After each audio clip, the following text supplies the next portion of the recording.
Hello and welcome to tonight's game of Vampire the Requiem, New York City. Um, I'm Mike, I'll be your storyteller for tonight, and I'm here with two of my players as my private detective has mysteriously disappeared and nobody knows where he went. Hopefully, he'll show up at some point, but um, I will let my characters tell you my players tell you who they are and who their characters are. And we'll start with Melody. Hello, I'm Melody and I play Misty Dragonstone. I am Covenant of the Order of Dracul and Clan of Ventru. And then we'll go over to Robin. Hi, I'm Robin. I play Winter Jameson. She is a vampire of the Invictus Covenant and Deva clan, and she owns a uh, vampire themed goth nightclub.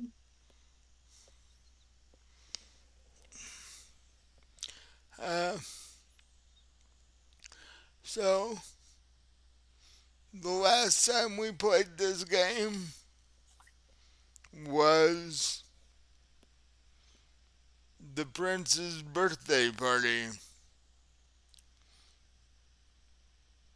The party went wonderfully.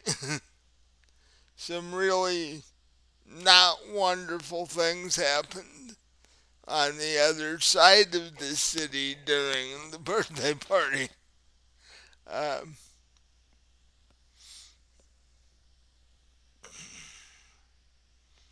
the, you know, what? Several vampires were killed and injured. Several humans were killed. A couple of cops were injured.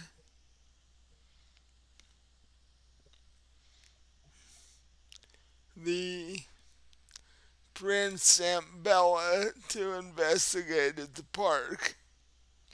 She stopped and went and talked to Patrick,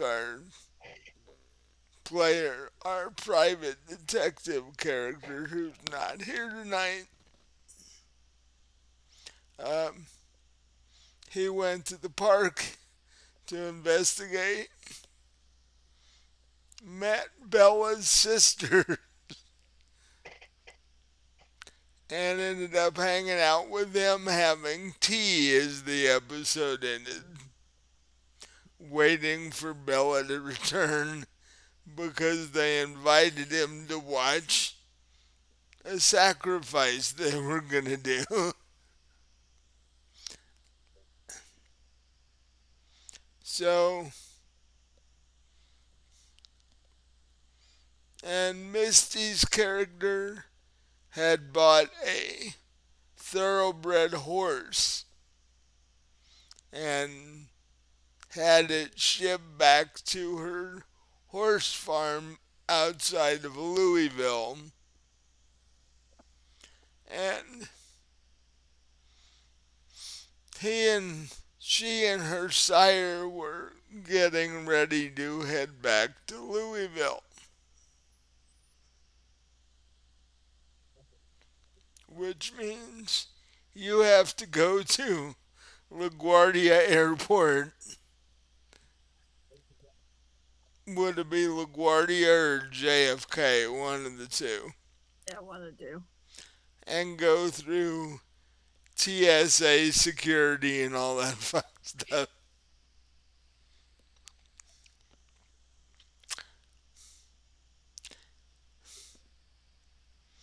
And you have to act human enough that airport security doesn't freak out on you while you're. Yes, TSA agents are annoying, but you can't bite them while you're in line. Uh, Oh, darn. I don't know though, like vampire TSA agents would be kind of interesting. You might want to turn one just to see what happens. uh, I could I could see vampires waiting in a line and getting annoyed, and then when they got up there, they just pick up the TSA guy and toss him or something. Right. Look here. Problem is, that would slow things down even more than they normally are for security. And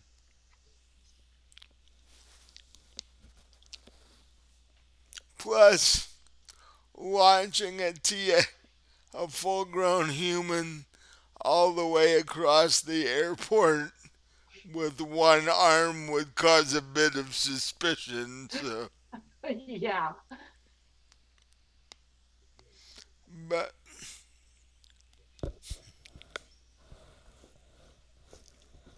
fact,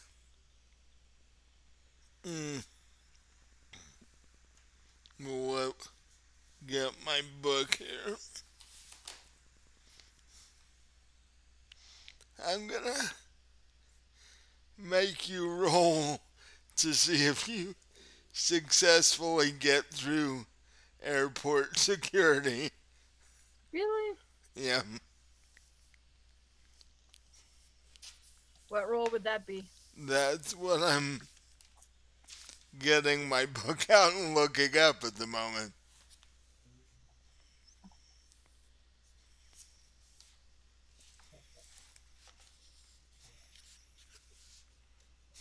There it is.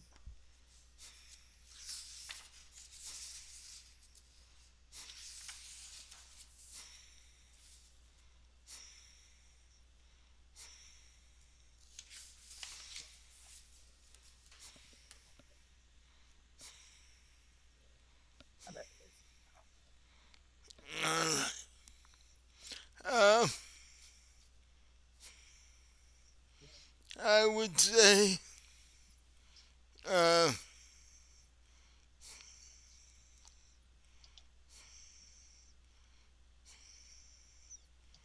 that would be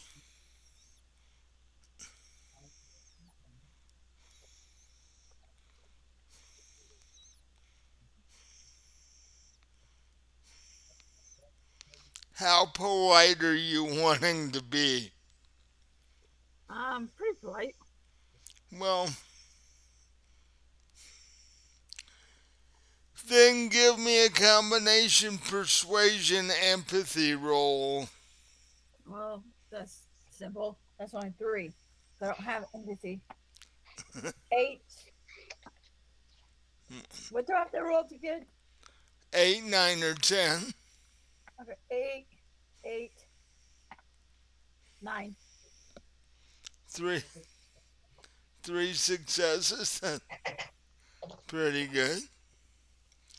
You now walk up to the agent and they're like, I really need to get through quick to get on my plane.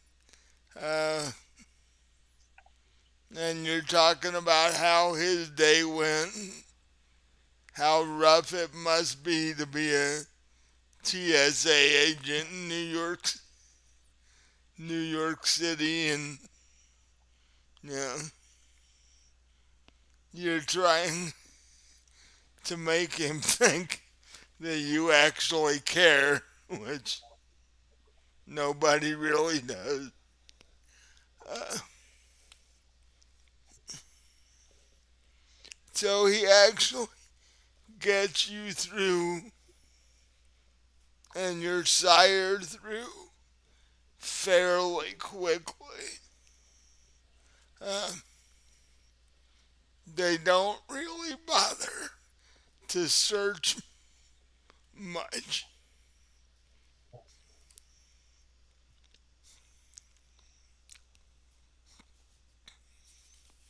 and you head to the boarding area to wait for your call to board the airplane. So, did you, when you flew over, did you fly over business class or did you? Yes, I did. I went business. Okay. So, you'll be, I think, the third group that gets boarded behind the ha- handicapped elderly group and the first class group.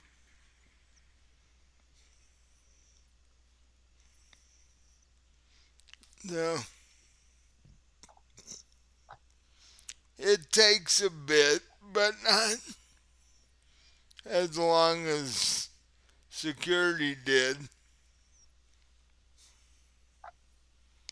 And the message finally comes across the speaker that it's time for your group to board the airplane.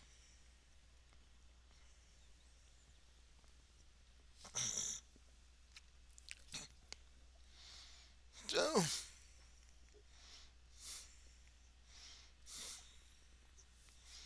you and your sire look at your tickets and find your seat and uh, put your overhead luggage away and all that stuff.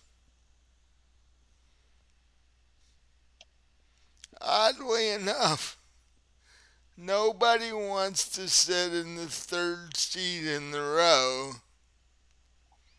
because every time some goes to sit down, your sire just sort of stares at them for a moment and they go find another seat somewhere else.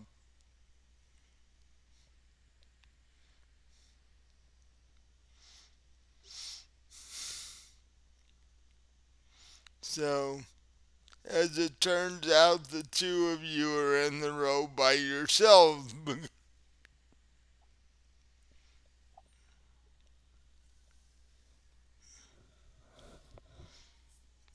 Okay. And it's not long before the, pilot comes on and does his spiel, and the stewardesses show you the whole drop down mask thing, and all, which you and your sire would not need because you don't breathe anyway. But you gotta do it because it makes you look human, so, yeah.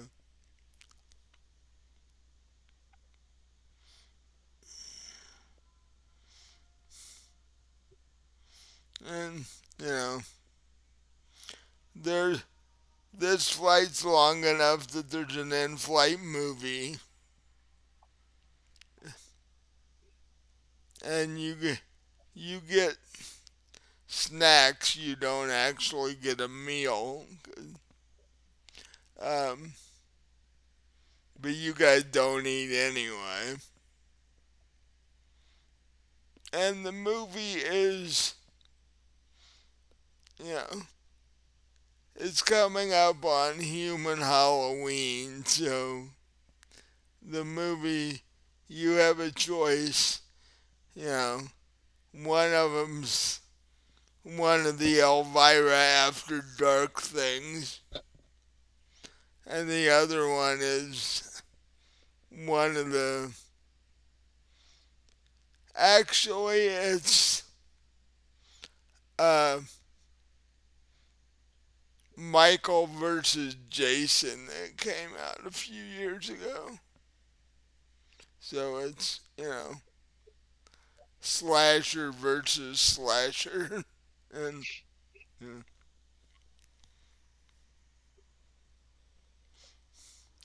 And there's a, and whichever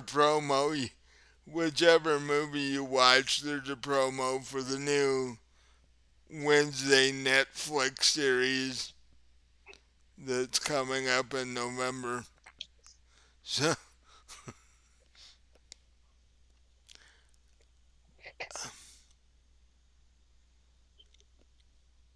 and so the plane takes off, and the two of you relax for your what from New York City to Louisville, Kentucky, be 2 3 hour flight, just long enough to get through the movie.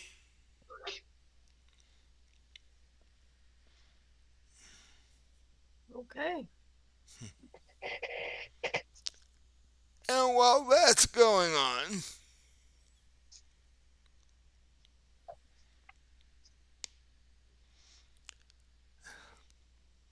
Winter and Dex and Natalie are just getting up for the evening.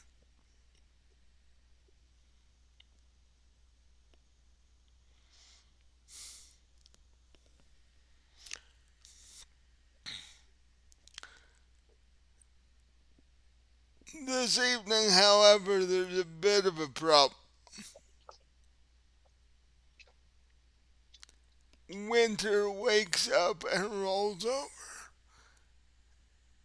and realizes the three of you overslept.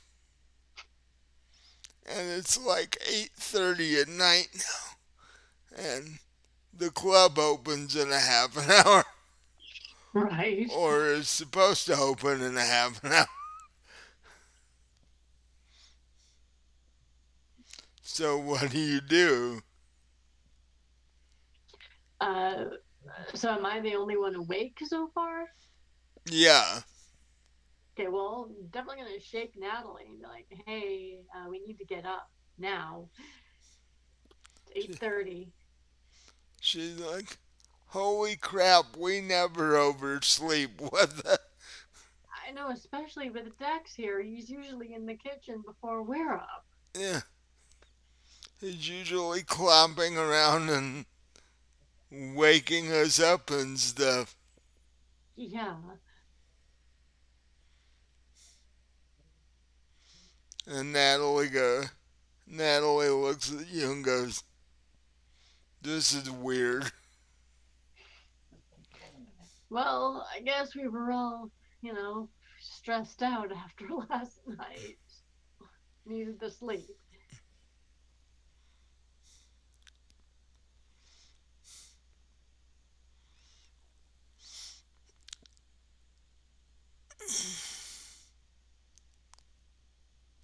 So you guys do what do you guys do shower wise, considering you? I'll tell Natalie to hop in the shower. I'll knock on Dexter's door, get him up, and then I'll join her in the shower to save time. To save time. Yeah, you knock on the door, on Dex's door. You don't hear anything, and he's usually making noises all over the place. In fact, a lot of the time, by the time you two get up, he's standing by the fridge with a cup of blood in his hand. Right. But tonight, you don't hear anything. So I'll call through the door like, Dex, are you up? It's late. You don't hear no response. Okay, I'm gonna try the door. I don't know if you locked it or not, but It's open. It's okay. not locked, I mean. Okay, I'll open it and peek in and call his name again. He's not there. His clothes are gone. So you figure he's at least dressed, Mm-hmm. but he's not there.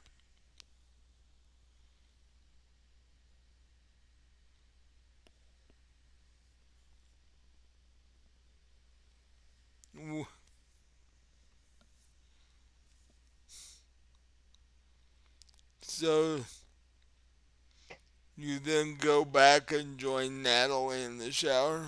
Yeah, and I'll tell her Dex seems to be gone. He slipped out on us. Natalie's like, that's odd. He doesn't normally do that. I know. And it's going to be a little, if he doesn't show up, it's going to be a little problematic for the club. He's our bouncer. He's your bouncer, and he's also the one that lets people in. Right. So, yeah. Um,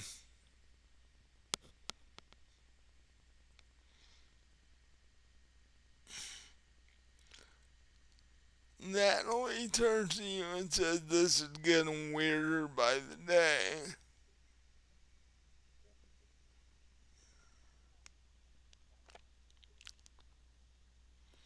So the two of you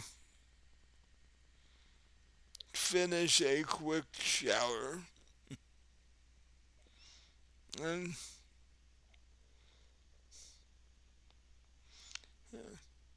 while Natalie's getting dressed, you wander out into the kitchen and pour 2 mugs of blood really quick. And, And I'll look on the table and around the kitchen and see if Dex left a note or anything. um, okay. Yeah, you don't even see his mug out on the table that he normally uses.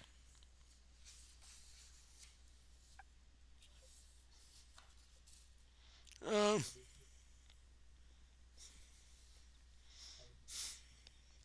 that's how here I am tonight. I turned the page to try to get to the page that I was already on. Uh, so give me straight up investigation check to see if uh, Okay. you look around the Investigation. room to see what you can find. Two failures. Okay. Just regular failures or A 7 and a 5. okay. Um, if he left one, you can't find it.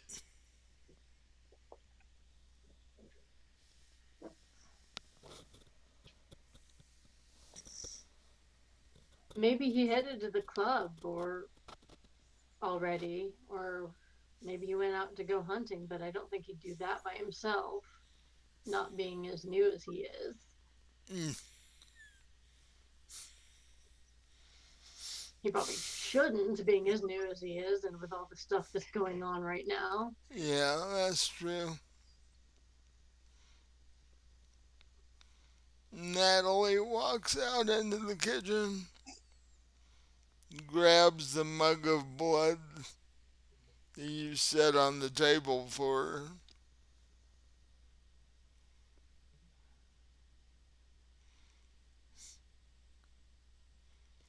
Yes, the strange part is he's never done this before.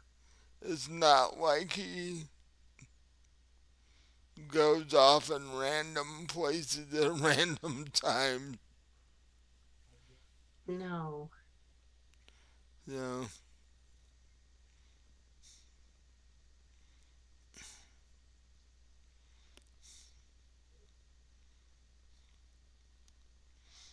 but Natalie looks at her watch. It's 20 to 9. You better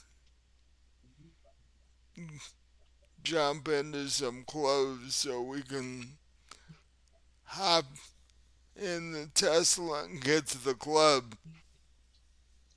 So I'll do that real quickly. You know,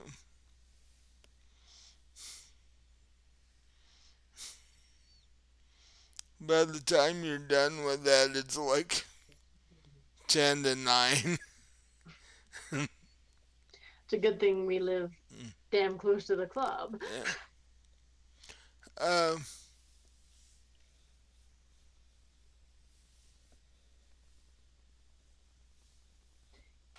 And while we're on the way there, I will call Dex's cell and see if he answers.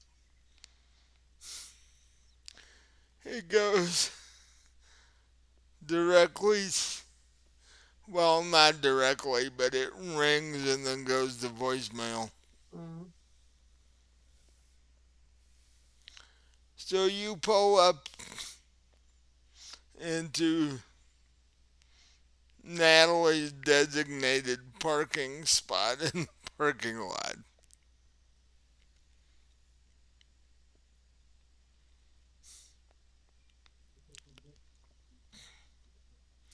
And you, you get out of the car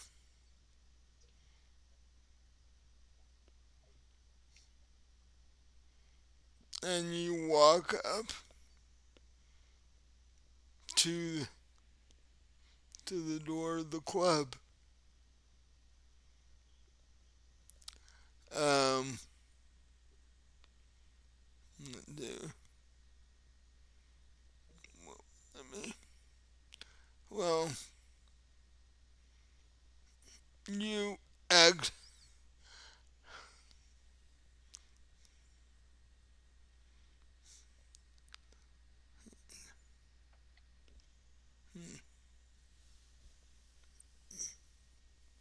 just,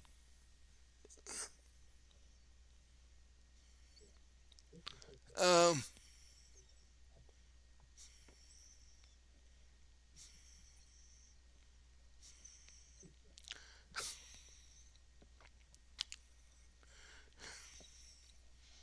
give me and I'll do this for Natalie too.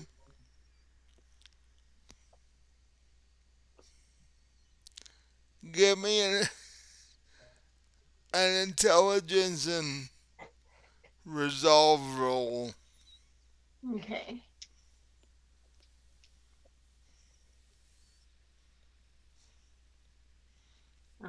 Four failures.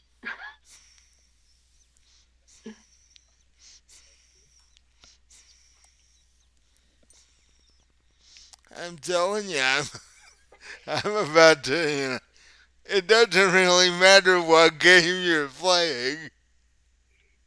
You have serious dice rolling issues, I think. I know.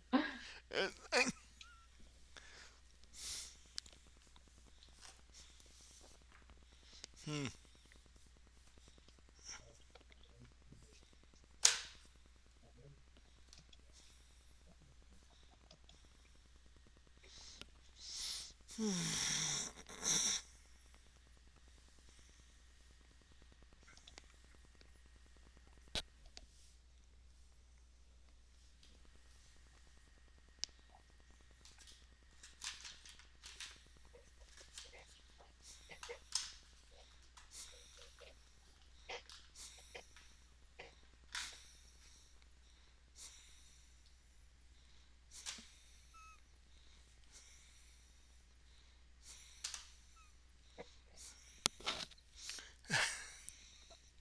At least Natalie got one success out of this. Um, you walk up to the door, but there's a person on the ground laying in front of the door.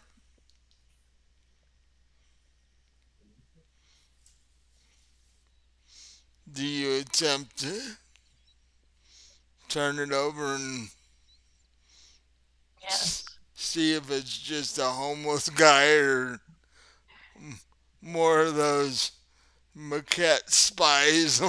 Like, Right. Yes, I definitely need to do that because regardless of who it is, we need to get him away from the door so we can open. uh, You roll the guy over, or Natalie rolls the guy over,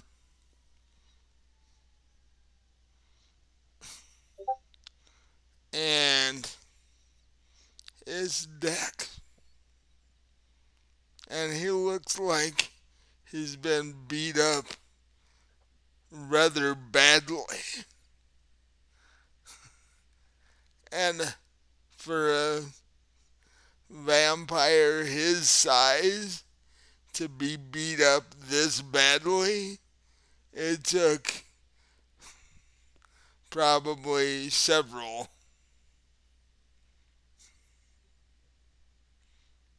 Is he unconscious? Yeah, Okay, well, I'm not going to feel for a pulse because I know he doesn't have one. So, he's basically unconscious, laying in a puddle of blood on the pavement.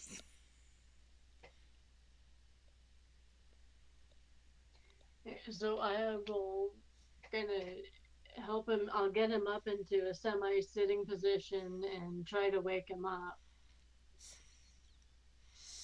Uh, Natalie says you would have to feed him to do that. How can he feed if he's not awake? Um, you either bite your own wrist or Right, but I mean, he can't latch on if he's no, unconscious. you do it and then put your wrist up to his mouth and your blood then trickles into his mouth. Oh, okay. As I was thinking, even if I tried to offer it to him, he wouldn't even know what was going on. You make yourself bleed and Right. then force it into his mouth, basically. Okay, so I'll do that. I'll bite my wrist like I did when I fed him the first time. Yeah. So that happens,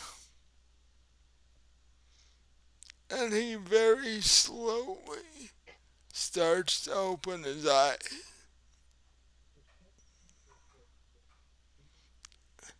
And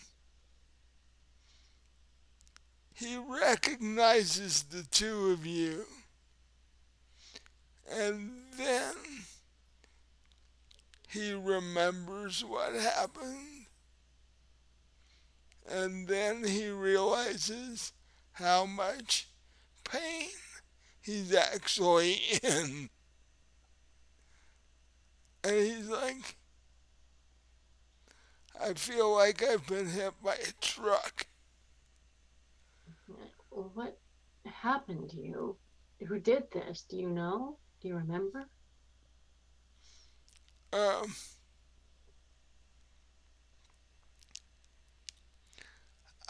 I got up early and left to go talk to a couple of my old biker friends to see if they had any information on what caused that whole thing in the park. You know, 'cause they hear things.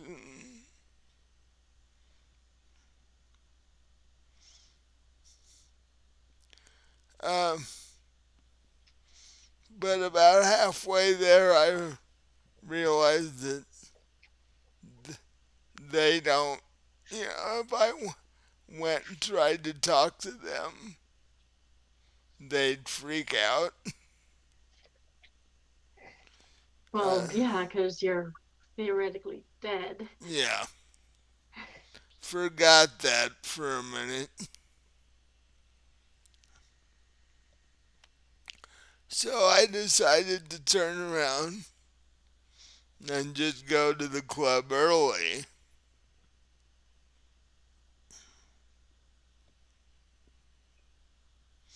And when I got there, there were these four guys in the parking lot.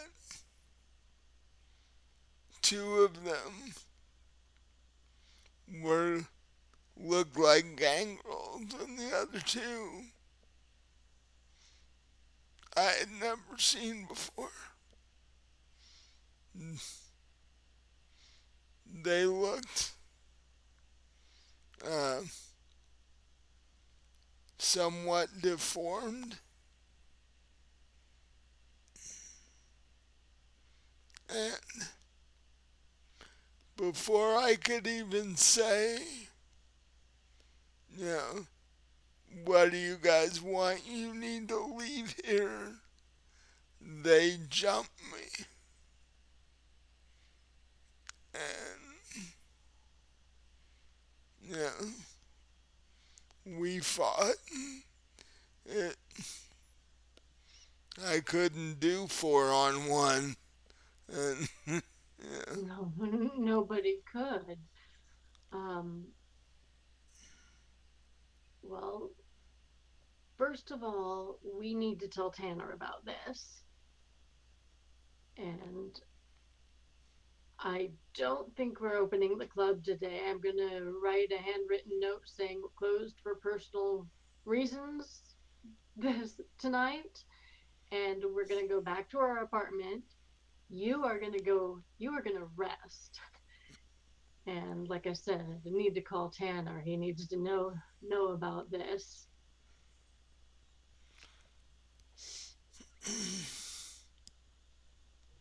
he's like, I don't want to make you guys lose a night of business. No, that's I don't mind.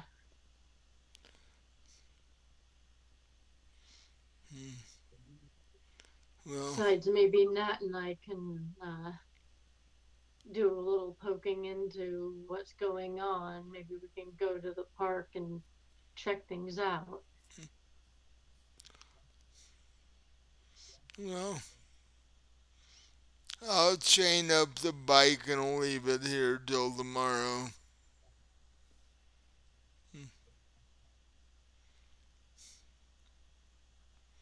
Or I can take the bike and just go home if you guys want to head to the park. It's not that far. I can make it back to the apartment. Okay.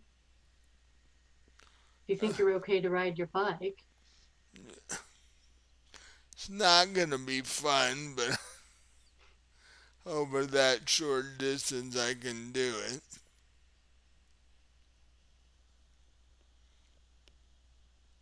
So yeah, just go home, drink some blood. Yeah. Oh, by the way, thanks for yours Oh, no problem. to bring me back. Uh, yeah. It's really weird. I have no idea why those four guys were standing there, and I really have no idea why they would just jump me like that. At least they weren't the seven. Probably wouldn't have No. been anything to bring back if it had been them. Yeah. Uh, so he jumps on his bike uh, and heads back to the apartment. And you call Tanner and tell him basically what happened. And he asks you where you are, and you tell him you're standing in the parking lot of the club where it happened. And you tell him that you're not opening tonight, and that the two of you were thinking of poking around over in Washington Square Park. He says, "Give me a little bit, I'll meet you over there." Okay. So, so you guys head over to the park, and you're waiting for Tanner. And while that's going on, we'll go back over to Misty and her sire on the airplane. Um, your 2 to 3 hour flight goes by. Did you opt to watch either one of the movies, or did you like? No. Okay. Um, We yeah, just discussed about the farm. Huh? standard flight. Few old people, a couple of screaming kids.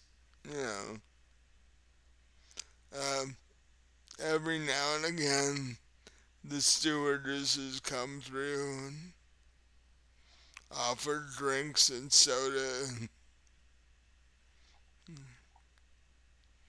You see the parents of the screaming kids keep asking for more alcohol from the stewardesses because they're getting highly annoyed and don't know anything better to do. Their next move is to start getting alcohol from the stewardess and giving it to the kid so he'll calm down. Um, but luckily, before that happens, you land.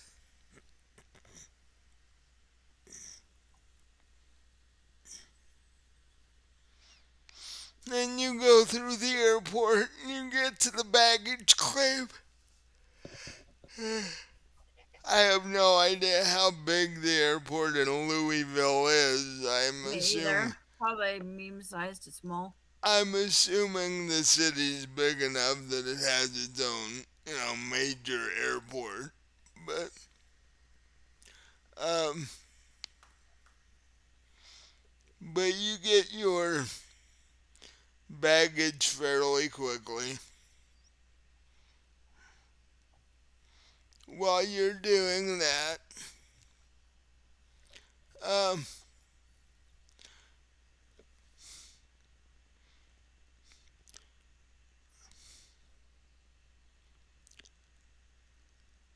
I'm assuming since you have a horse farm, you have other staff on that horse farm. Yes. Would you have a driver on Hmm. staff? Yeah. So your sire calls your driver and tells him that you two are back in Louisville and he needs to come to the airport. And my driver's probably saying, "Who are you?" What? And my driver's probably saying, "Who's this man?" Oh, you haven't Well, never introduced. was in New York this whole time. Oh yeah, so none of your staff have met this guy yet. No, they don't even know I'm a vampire yet. Oh my. Remember, he changed me in New York. Remember? That's true, he did. Staff's about to have a whole lot of fun. Um, or not, depending on how this goes. Um, so, when the driver says, "Who in the world are you?" your sire hands you the phone and goes, "You need to talk to this guy." Hey, driver, I need a ride. I'm home. Uh, he goes, "Yes, ma'am, but who is that That is my boyfriend. boyfriend? Yep. You must have had an interesting trip to New York." Oh, I did. Very interesting. Uh, okay.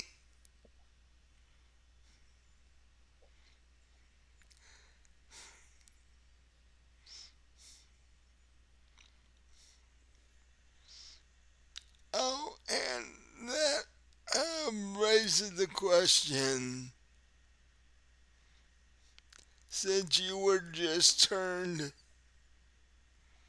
less than a month or so ago now, Oh, probably 2 weeks ago. yeah, do you still have living parents?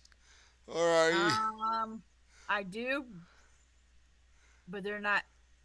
Well, they're in Louisville, but they're busy with their own things. oh, so if word spreads that you now have a boyfriend, they're gonna want to know Yep. what in the world. Well, even your staff's gonna want to know what in the world happened on this trip to New York when all you said you were doing was going to a horse auction, which they don't know about the horse that's showing up. Nope. So, for all they know, you didn't get a horse, but you got a boyfriend. So, Well, I say, in a day or two or a couple days, whatever, I have a horse that will be delivered. uh, okay. I'll let the stable staff know before I leave. Um, or at least the head of the stable staff. And so he's like, "I'll leave now. I should be there in half an hour." Okay, that's okay, I guess. And you hear a click, and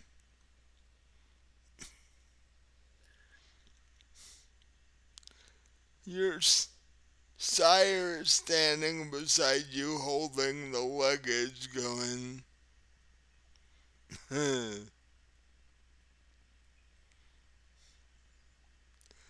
"There might be some logistical problems coming up." Well, what was I supposed to say? I can't say you're my sire. I mean, not or I can't say you're the I whisper. I say, can't tell me you're my sire in the airport. He wouldn't, your sire goes, he wouldn't have understood what that meant anyway. You kind of have to show somebody as far as that goes.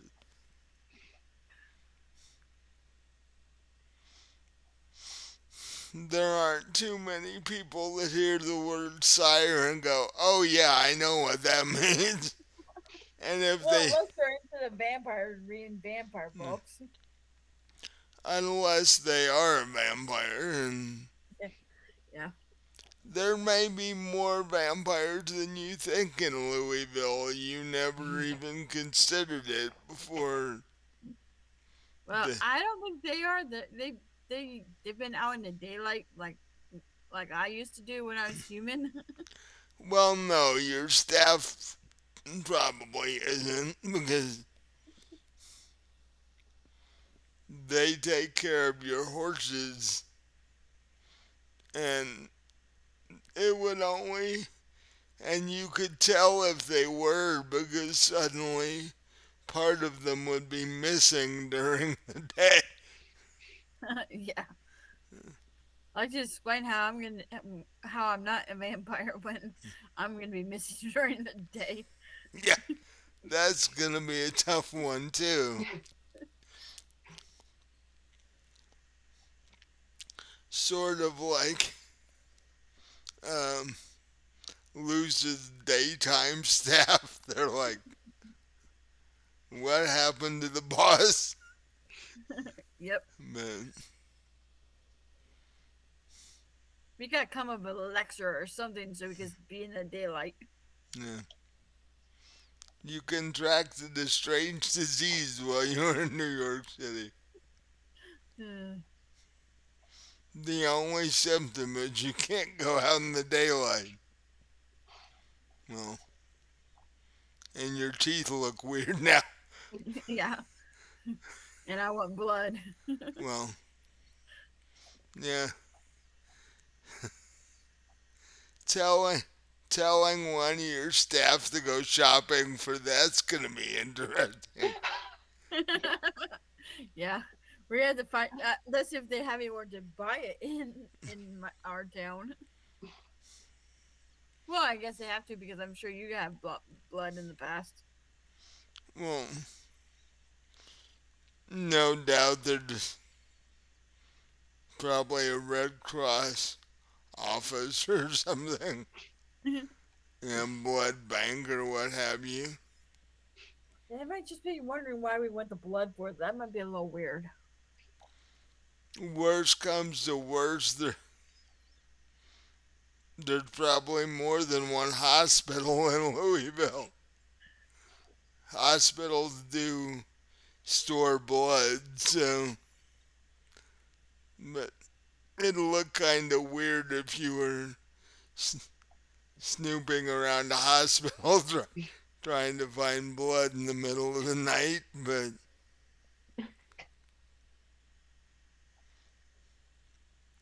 so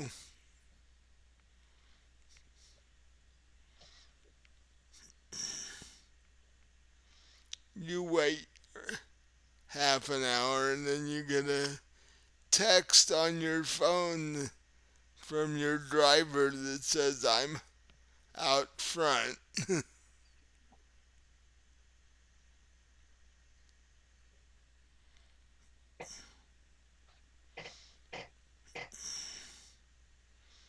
And the two of you take your bags and head out the front door of the airport.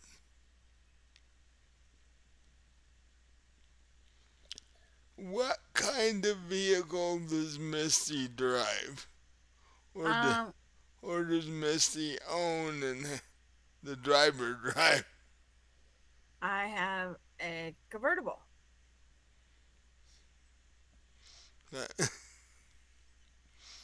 2 door, 4 door? 4 door. Uh, so that means your sire has to sit in the back seat. Well, Well, you'd have to sit in the back seat with the 2 door too. well, if it's 2 door, there wouldn't even be room for him. Well, you could put people in the back seat. But so he climbs in the back seat after your driver puts the luggage in the trunk, which there's twice as much luggage as you left with because you have your sire's luggage. And your driver gives your sire this sort of strange sideways look. Like, who are you and where did you come from?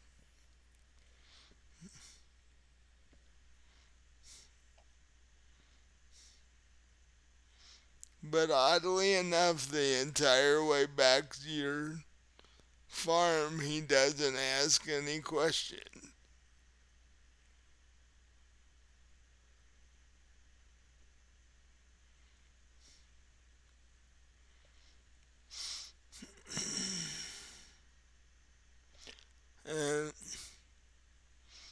So when he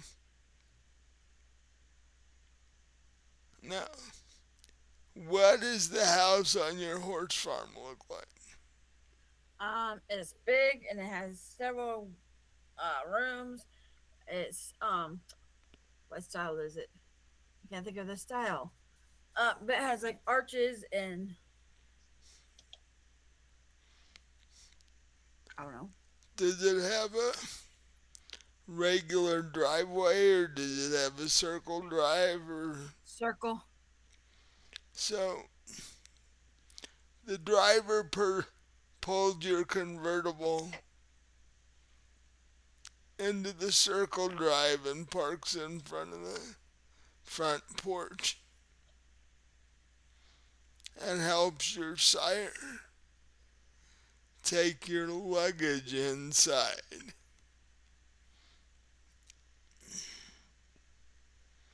And as the driver's coming back out onto the porch, he says, "Are you going to want a full staff meeting to introduce your new boyfriend and talk about the horse that you ordered or purchased rather?" Ordered. I didn't order them, but yeah. I look at Carter and say, I don't know. What do you think, Carter? Um,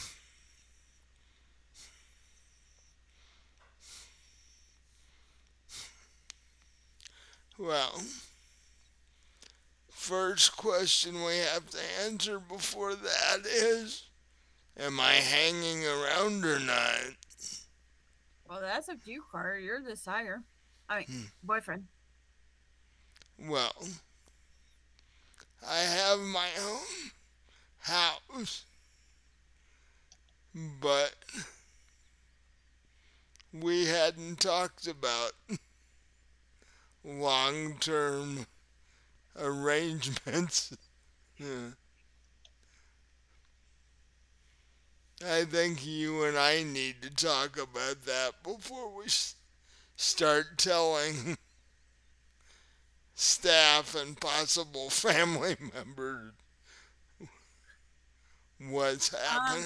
Yeah, give us a day or two, and then we'll see about this staff meeting. And, Well, I'll hold a staff meeting about the pony, about the horse well, without him, but it actually,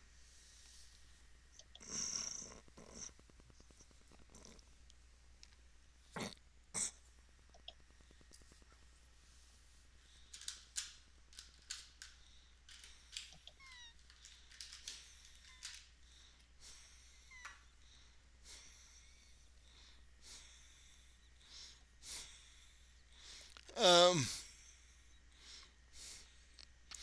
from what was put on the bill of sale, it's gonna take another 2 days before the horse arrives, or at least that's the estimate of when it'll get there. So you have 2 days to get everything ready. yeah.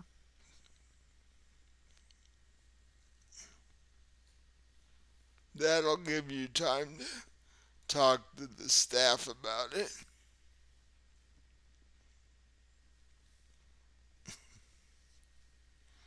Um, no, you and Carter take your luggage and put it in whatever bedrooms you want to use and spend the evening unpacking and I don't guess you have a, or you might have a kitchen staff. Well, you would have a kitchen staff because up until your trip to New York, you needed one. Yes. Now you don't, except if you're throwing, Well, we need them to feed their staff, though. well, yeah, but you wouldn't need them for formal things unless you were throwing human parties and such, which you and the competing farm next to you, in fact, are wealthy enough to do so, but I just wasn't sure how often you did that. I used to do it like once a month before I went to New York. Now things are a tad bit different.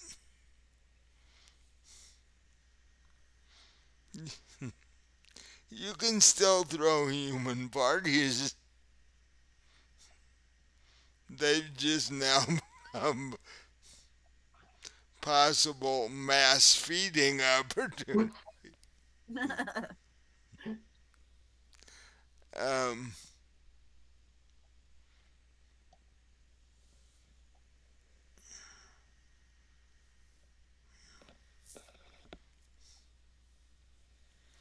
so, as the two of you settle in and start to unpack, it feels familiar, but at the same time, it feels completely different because you're not the person you were before you went to New York. Um, and while that is all going on, Winter and Natalie head over to the park after um, Natalie tells Dex to text when he gets home so that they know he got home safely.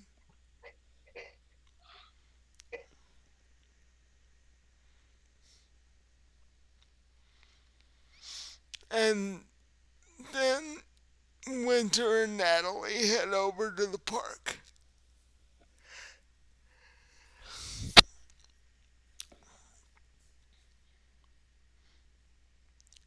And I wouldn't say it was busy because people are still a little iffy given what happened a couple of days ago.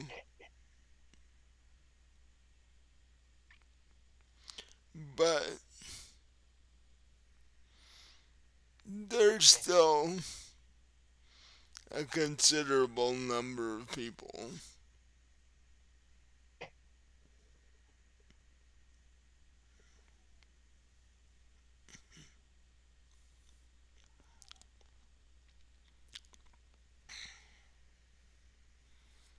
So, what are you and Natalie looking for? What are you doing? Well, my theory is I want to find someone who's, regularly hangs out in the park because maybe they were here last night and saw it, what happened. And I want to, ask, kind of an eyewitness of what exactly happened here. You mean to Dexter or to. No, I mean to the, with the big showdown that took place. Well, Because I'm sure there's humans that, like, maybe even that live in the park, or homeless people well, that would have been here and seen what was going on, and I'd kind of like, yeah. While the regular types of people go through, who hang out in the park, there are less of them, the ones who have other places to go. The homeless people that live in the park are still there because no matter what happens, they don't have anywhere else to go. Um,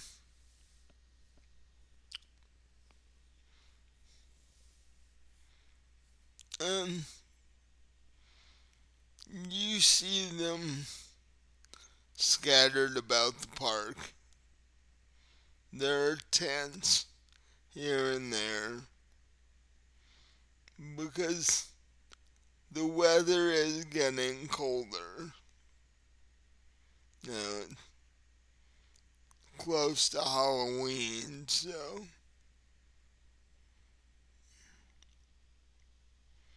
um, Natalie is walking beside you and taps you on the shoulder. Says, "You remember when we went hunting yes, in the park? The couple that you and Dex ended up feeding off of?" yes, I remember. And she points over to her left, and it's that same couple.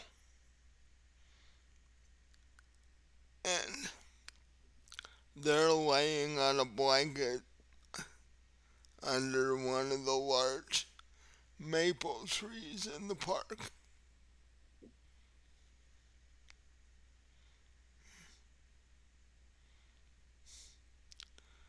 We could probably go over and have a chat with them, see if they were here that night.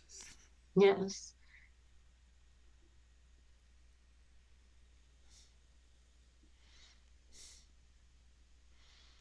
Because given the fact that you fed on them, you have a little bit of, um, shall we say, lingering influence over them. You didn't feed enough to turn them, but it was enough to know that they'll recognize you and they're not likely to lie to you. Uh, so the two of you walk over to the couple, and they're just laying there, sort of relaxing under a tree. They both have earbuds in. They're listening to their Spotify account or whatever. Um,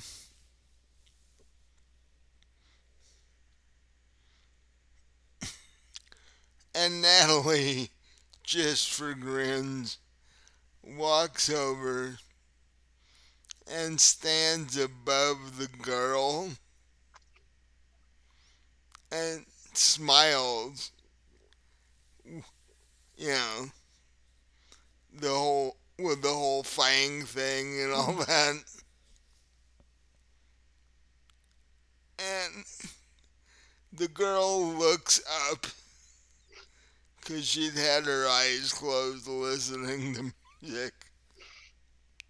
And she looks up and sees Natalie and literally jumps. I mean, almost jumps to her feet, but she's not quite that coordinated. She'd been laying on her back, so.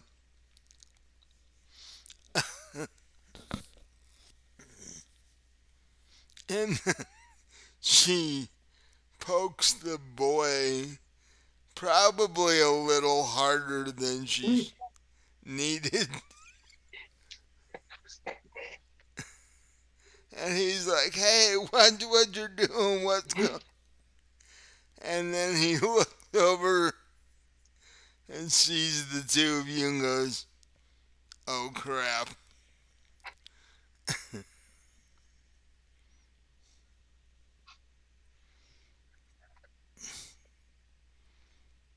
And the girl is like very cautiously going, "What do the two of you want?"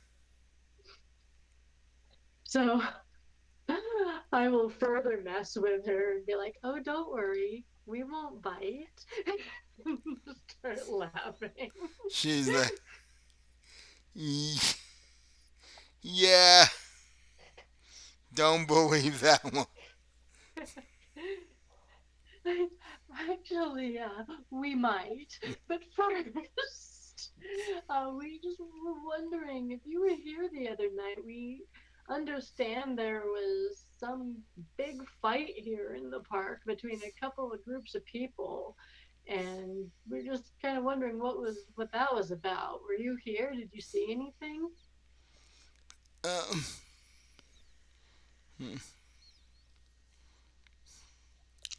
roll me a.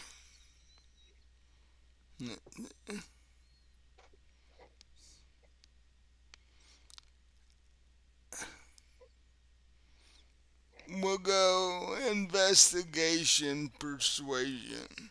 Okay. Actually, no. We'll go persuasion and intimidation. Persuasion and intimidation. Okay. You're asking politely, but they also know that what you can actually do if you want. I got two successes. Yeah, the other night was a real strange one.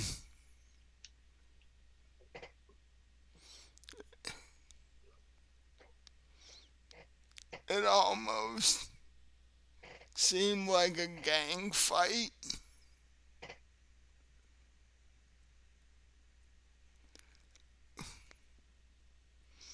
between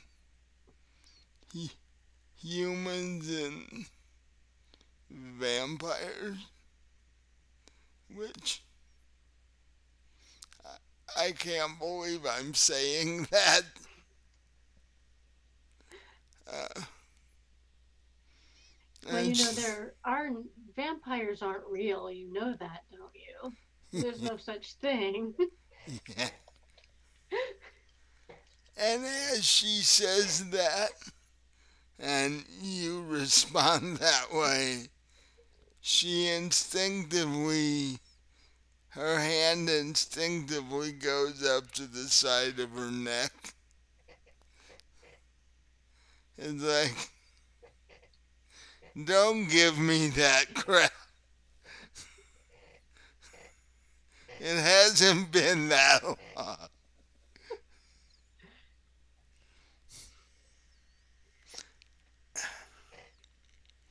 And even if you hadn't have done what the two of you did, after what we saw a couple nights ago, there's no way you can tell me there's no such thing.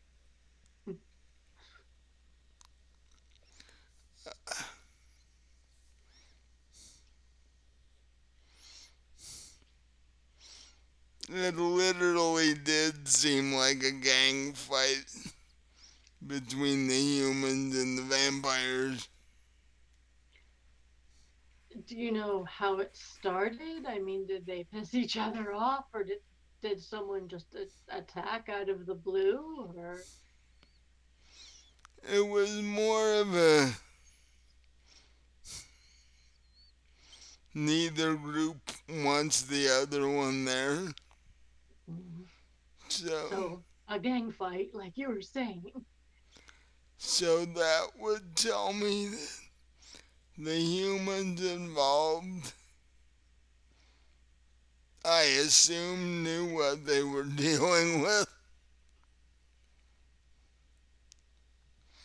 And then more vampires showed up about halfway through. And then the cops showed up a little after that. And I guess somebody took a picture or a video and called the cops or something. Uh,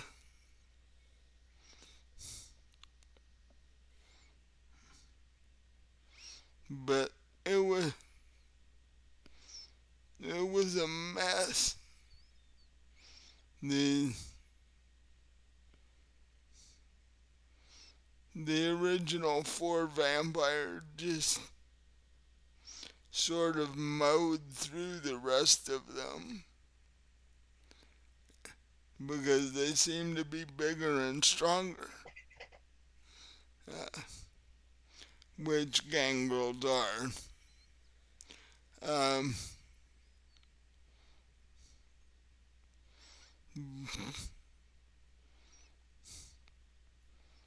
but when the cops got there, they were able to at least slow them down. The bad thing is that a couple of the cops got injured in the process. Yes, we did hear that. Um,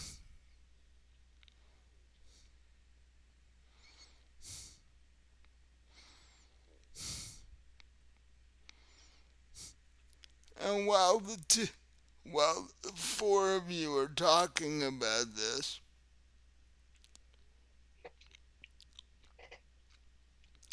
um, you feel somebody walk up behind you,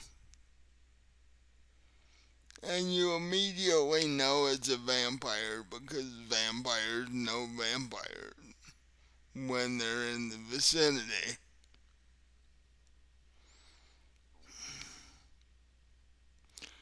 So Natalie keeps going with the discussion, and you spin around,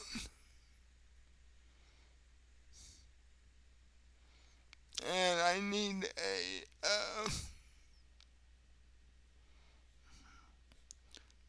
what is it in this game?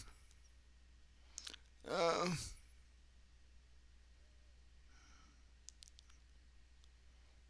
what actually give me an intelligence um, socialize roll. Okay.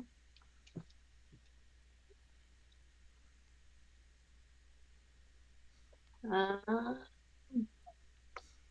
well, I got a 1 1 and an 8 and a 6, so that would be no successes because of the 1. Uh,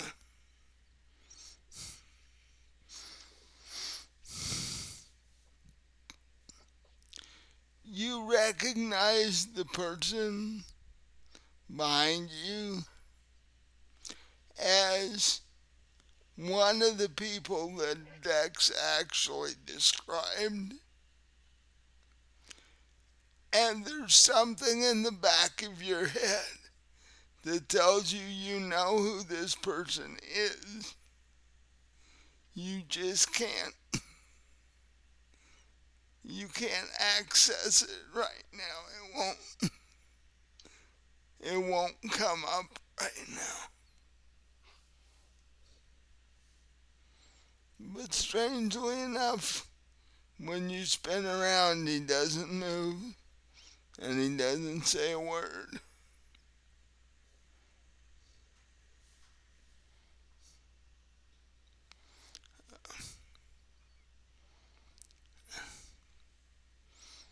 And at that point, it's like 20 to 9. Do you guys need a break?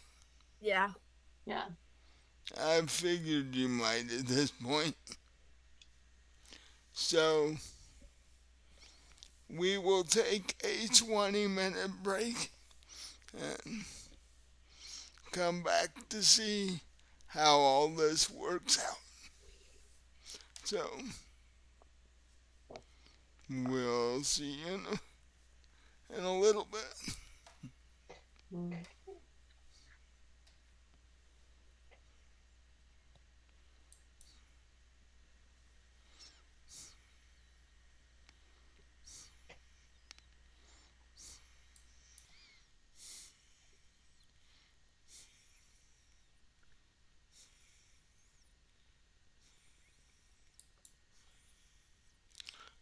Hello and welcome back to tonight's episode of Vampire the Requiem, New York City. Before the break, um, Misty had just gotten home and was talking with her sire, trying to decide how all that was going to work. And Winter and Natalie were in the park talking to people, trying to figure out what happened the other night when all the vampires and all the humans got hurt. Uh, just before the break, Winter noticed that there was somebody standing behind her. And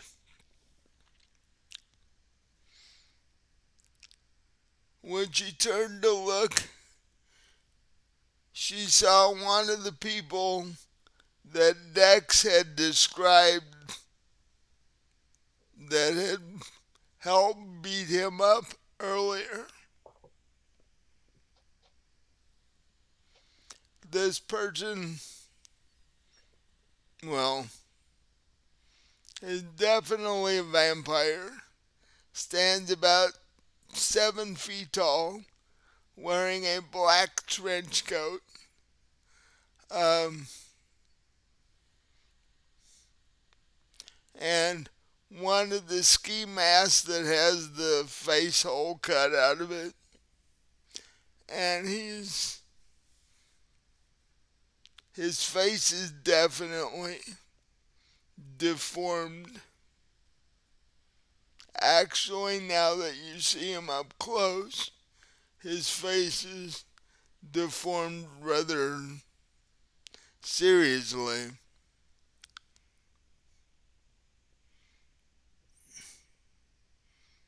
And without even so much as saying a word, he grabs you by the collar and tosses you. And you land a good, but I'll give you an accurate number on that. 20 feet in the opposite direction. Oh, jeez. And then he proceeds to step up and do the same thing with Natalie, who lands about 10 feet from where you landed. And then he walks away.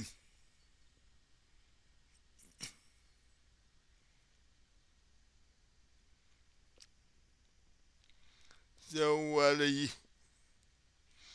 you and Natalie proceed to do?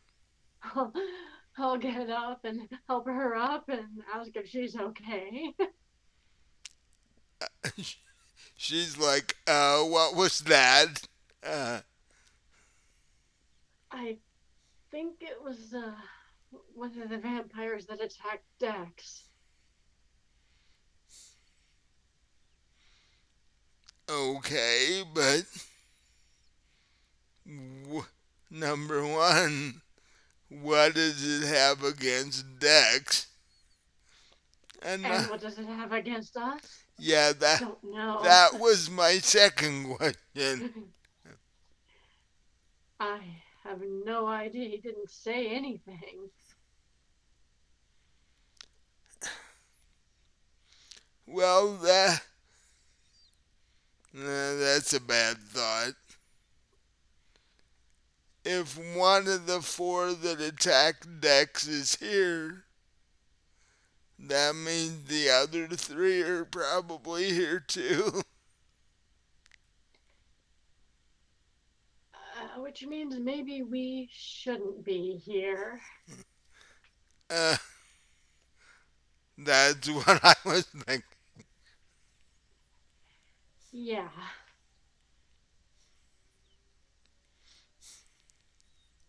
So the two of you walk out of the park as calmly as possible and head back.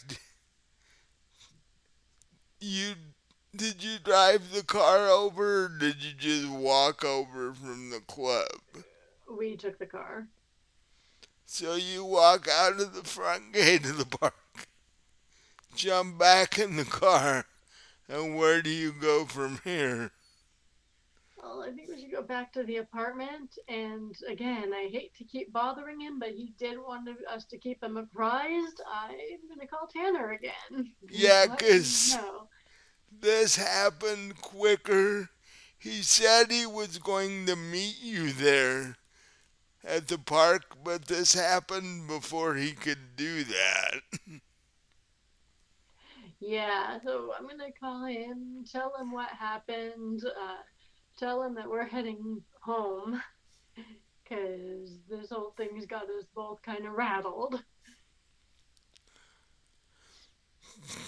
Do you want him to meet you at your place or? Yeah, that's probably not a bad idea. Okay.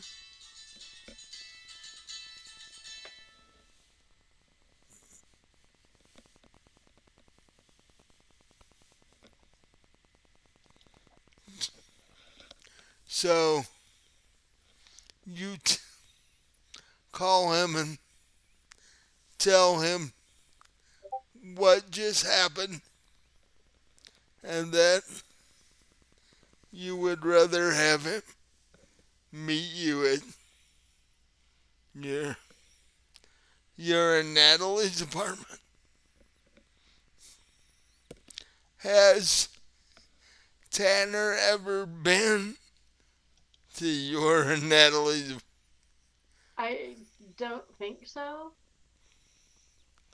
but So I'll give him. I'll give him the. Well, he has the address because I gave him the. Oh no, the actually the business card I gave him would have been for the club, so I'll give him the address. okay. So you knew that.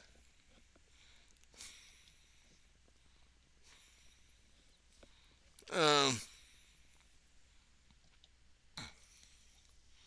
and then you head back to your apartment where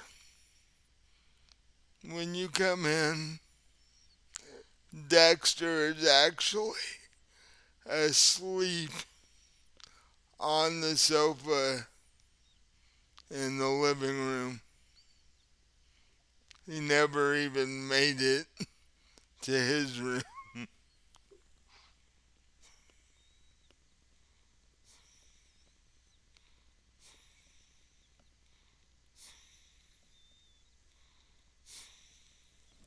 Um, so, do you wake him up, or since Uh, Tanner, since Tanner's gonna show up? yeah, I'll wake him up. I'll let him know Tanner's coming over, and I'll tell him that he can stay here with us, or you can go go to your room. It's up to you.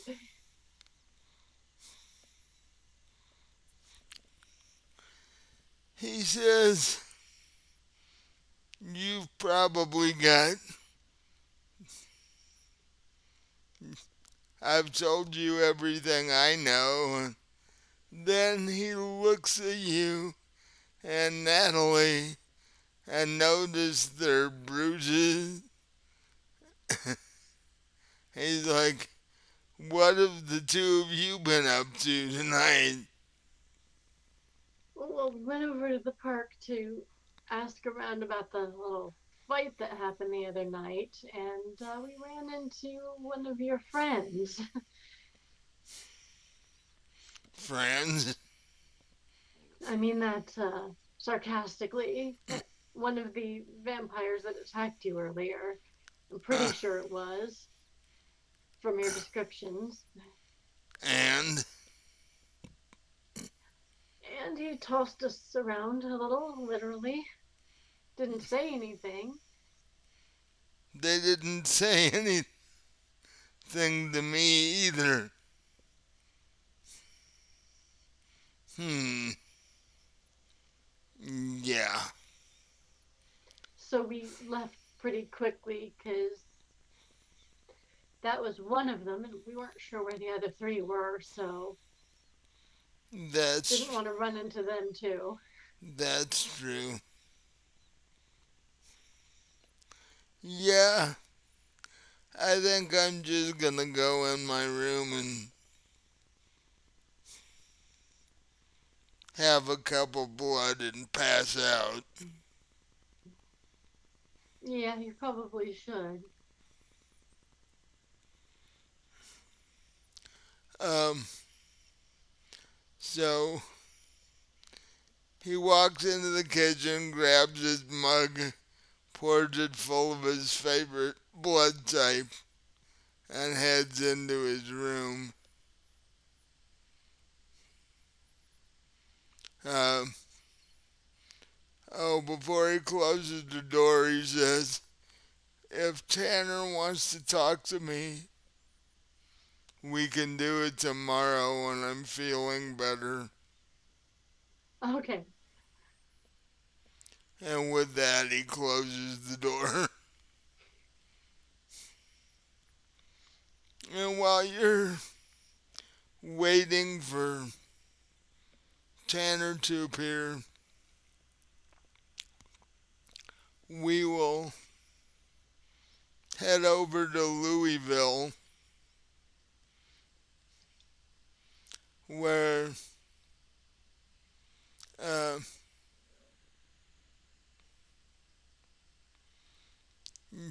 you and Carter have gotten unpacked and settled in and such.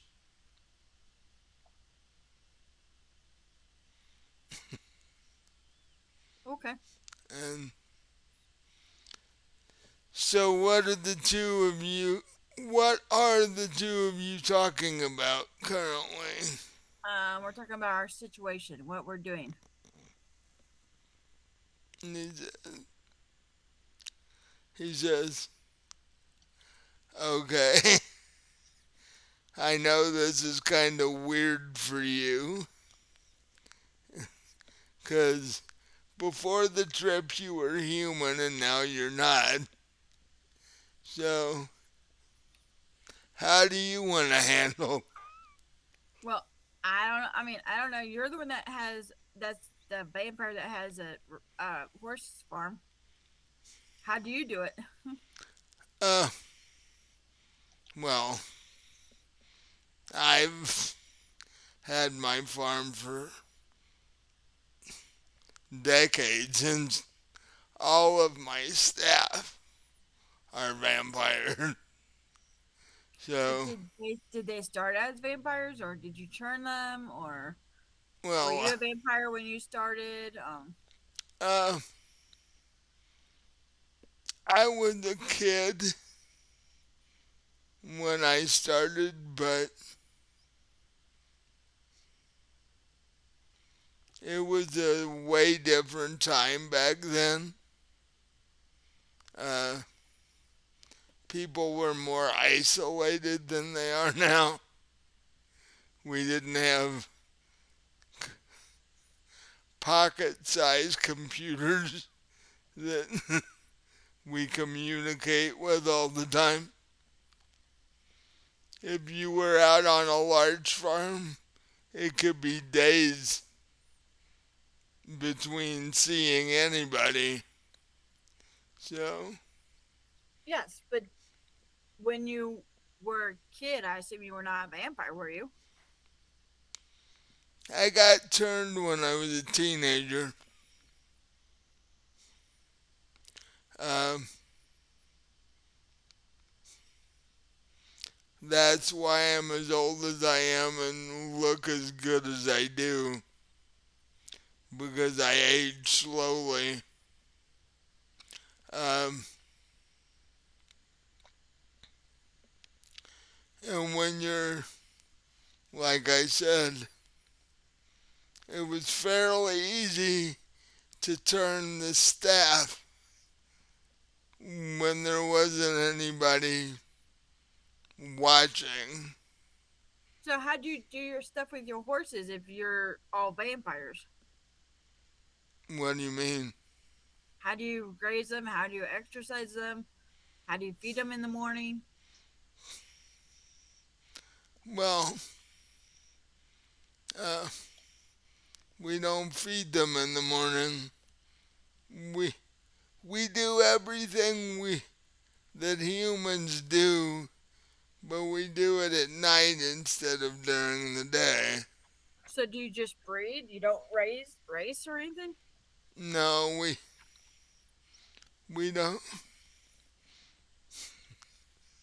There aren't any nighttime races.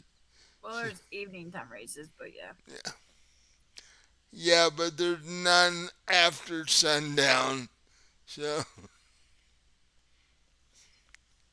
the Kentucky Derby after sundown would be really weird. Well, it could. They just have to turn on lights. But,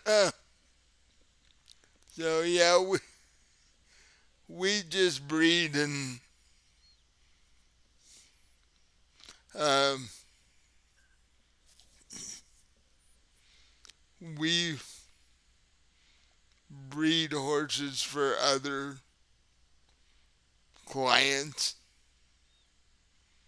and we have agents that work during the day.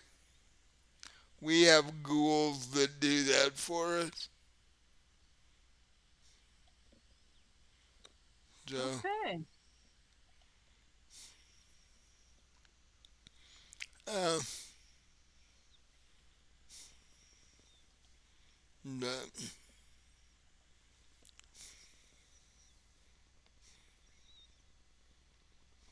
And I'm really sure it's wise to have horses out at night breeding. it sort of messes with their internal schedule, but they get used to it after a while.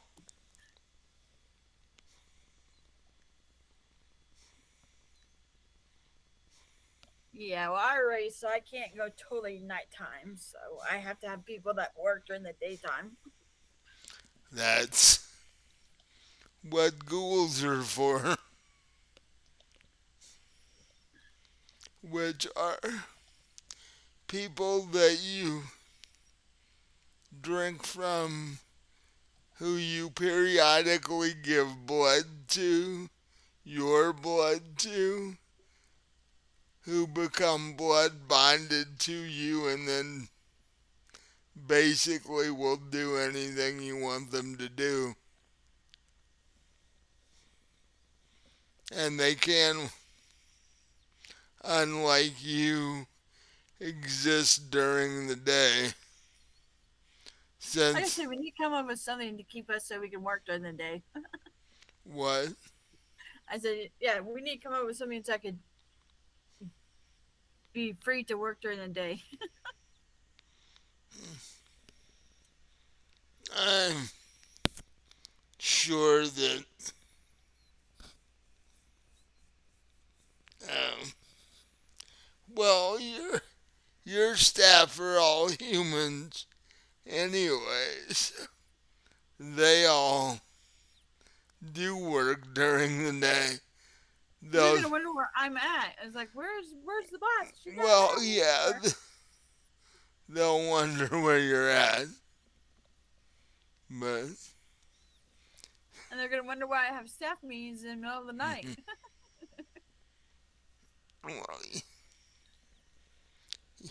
and even if you had an agent that did meetings during the day, they're still gonna wonder why they don't ever see you Exactly. I'm anymore. like, why is the boss? I was like, why is the boss not at the meetings? Just have the ghoul tell them that you went off with me to do other things, and Every time we have a staff meeting, uh-huh. well, you have other business ventures that take you away from the farm that you're not around during the day most of the time. Until someone comes into the house and sees me in my bed sleeping.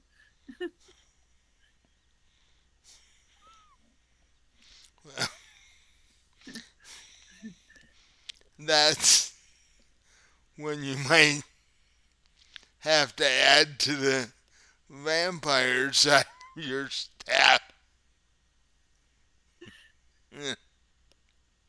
They walk in, see you, you turn them, and everything is fine. Yeah, until I turn every one of them because they all come in at some point. How do you think I have a complete vampire staff? Yeah, but I need someone during the day, like a jockey, a trainer, a groom. We have ghouls that do that.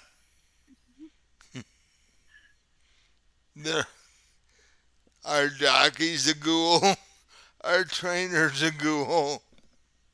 Yeah, it works.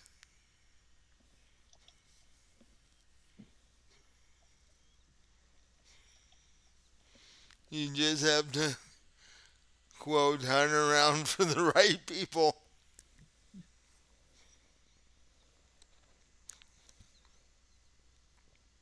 And I'm saying we just need to find something to make me so I can be out during the day. No.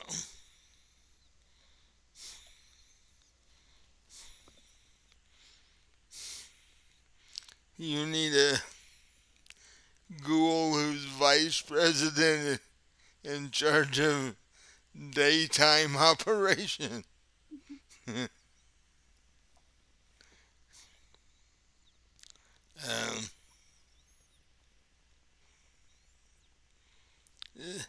it's your farm. You get to handle that the way you want to. Yeah. And then on the other subject of us and where you're gonna be and yada yada, what are we gonna do about that? Well, Do I introduce you? Do I not? Do we? that's the question. Do you want me to spend a major amount of time here or not? I don't know. You're the sire. You're the one. Maybe a vampire. I don't know what you want. Um, vampires do not have romantic relationships because they are dead. So they enjoy having sex, but they don't. The emotional part isn't there because there's no emotion to be there. You're both dead. Okay, then how do they enjoy sex if they're dead? That's what the book's.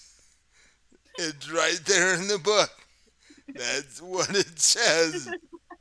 So It I, says enjoy sex, but there's no emotions. Okay. so I'm going with that. It's like, you know, friends with benefits sort of thing. So,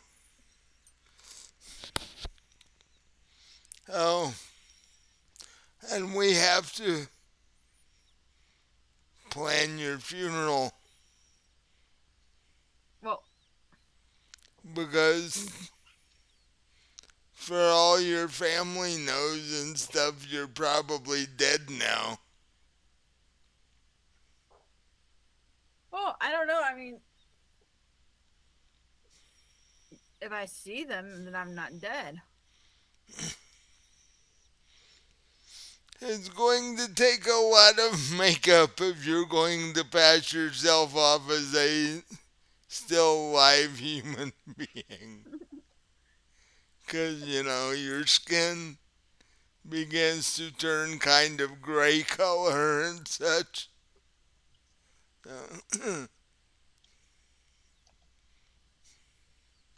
Which I guess is perfectly fine if you're willing to go to the trouble of doing it.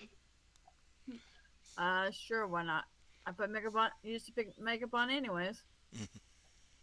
Okay.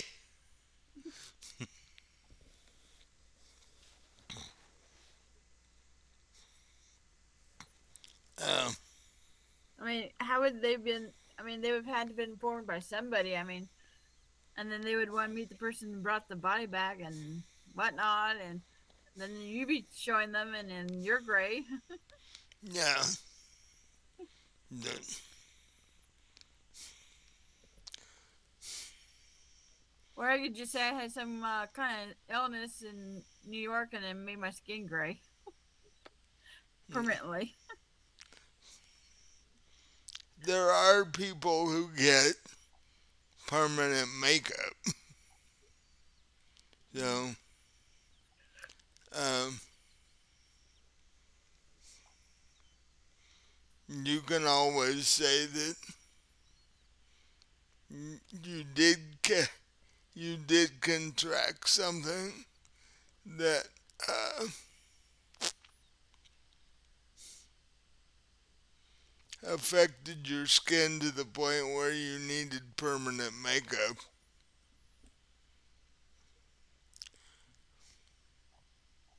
You never know what's going around those horse auctions in New York and such.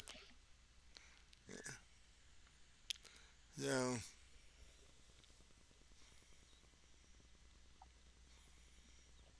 Or the hotel I stayed at.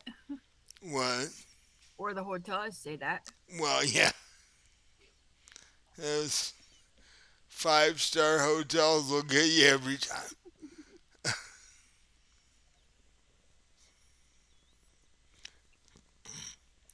But um,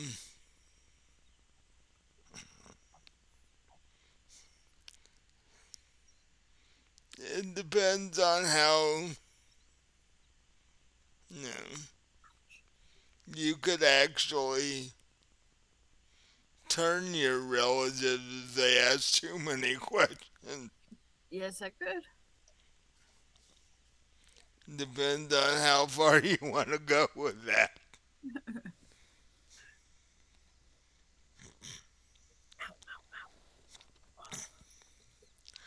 He says, as far as me staying, how about this? I'll take up one of the guest rooms for a while until we get you more acclimated with being a vampire and get things more set up around here, and then we'll go from there and see what happens. Okay. Because you've only been a vampire for a couple weeks, so And it's been in New York, not here where I live. yeah. So yeah, you show him where the largest guest room is, and he sort of takes that over. And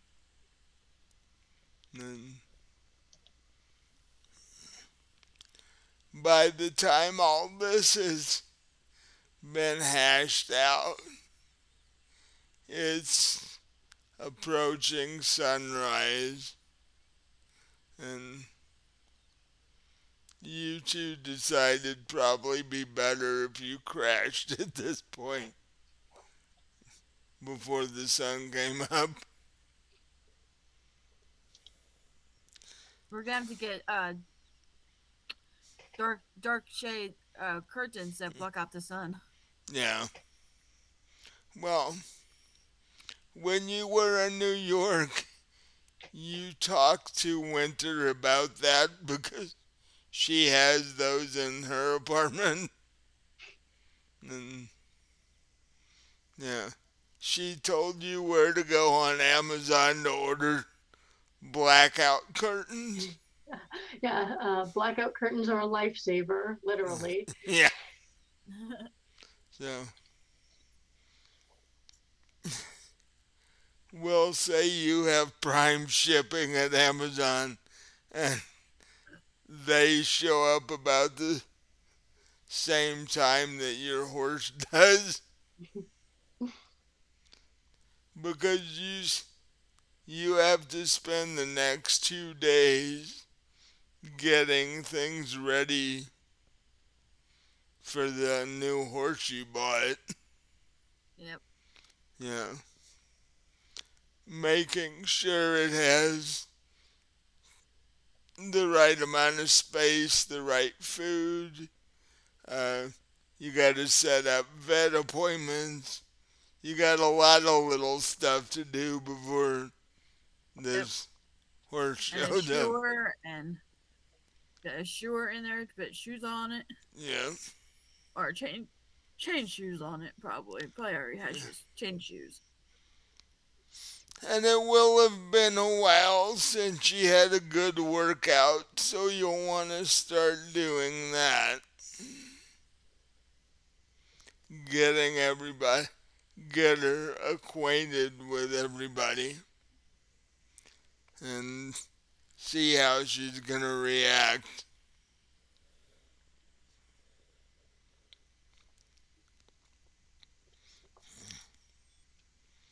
So, while you guys are crashing for the night, we're going to head back over to Natalie and Winder. And by this time, Tanner has shown up at the door. And you let him in, and he sits down, and he's like, okay, what the hell is going on?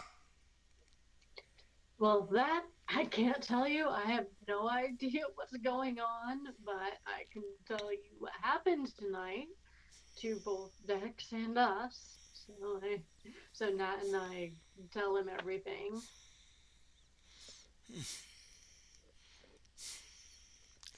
Yeah, it seems like this, whatever's going on, is escalating by the day.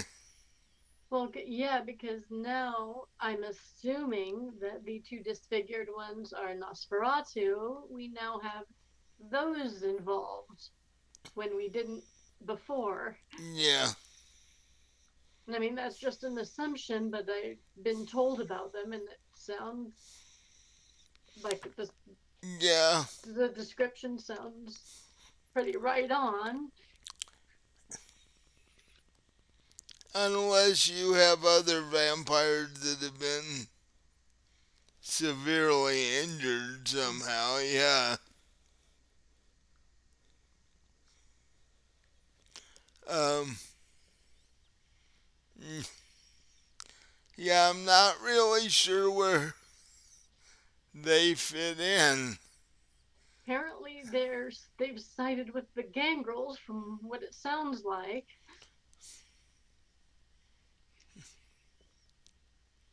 Hmm.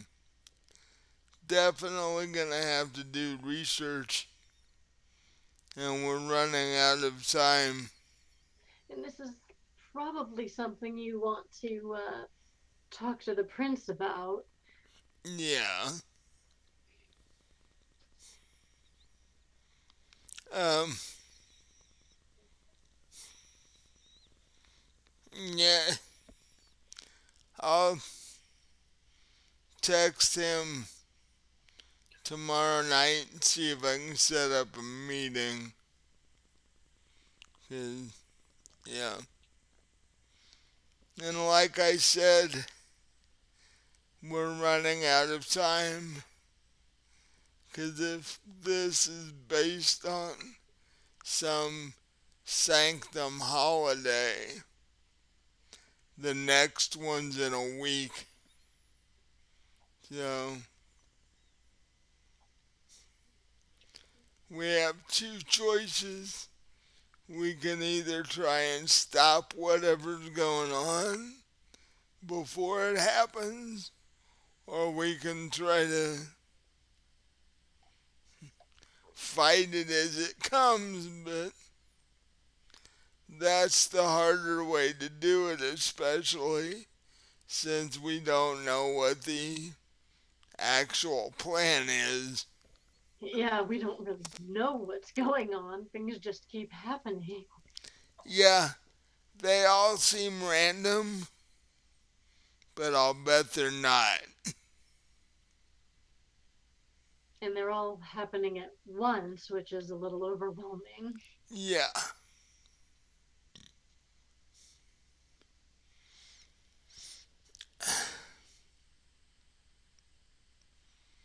yeah, we definitely need to get the prince's advice on this. We have to come up with some kind of plan for when this happens, or hopefully before it happens. So,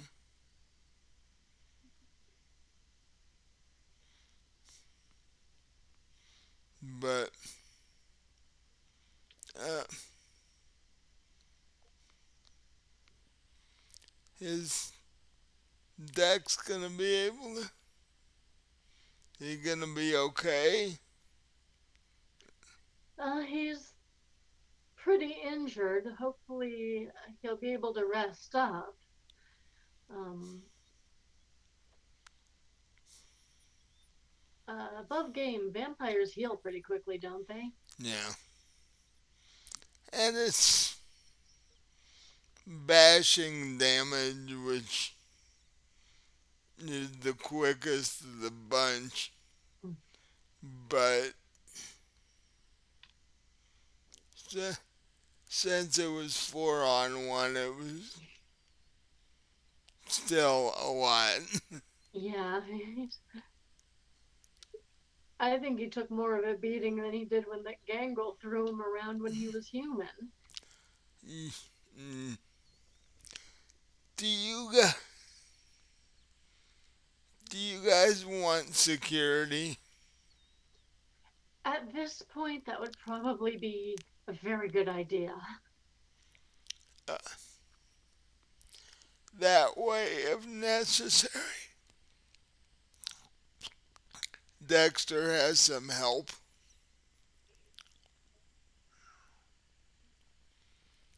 Oh, if Dex is up to it, open the club as normal tomorrow night, and by the time you open, I'll bring a couple, two, three more Invictus people with me tomorrow. Oh, wonderful. Thank you. 'Cause for some reason, whatever's going on seems to be centering around your club, which is, I guess, the downside to being the go to vampire hangout on this side of town, I guess. Well, I certainly didn't expect all this when I opened my club, I can tell you that. Well, I don't think any of us did. But with the number of Strix and seven that are now in town, they're expecting something quite large, apparently. Yeah, So, and not necessarily pleasant. well, if those two groups are hanging around,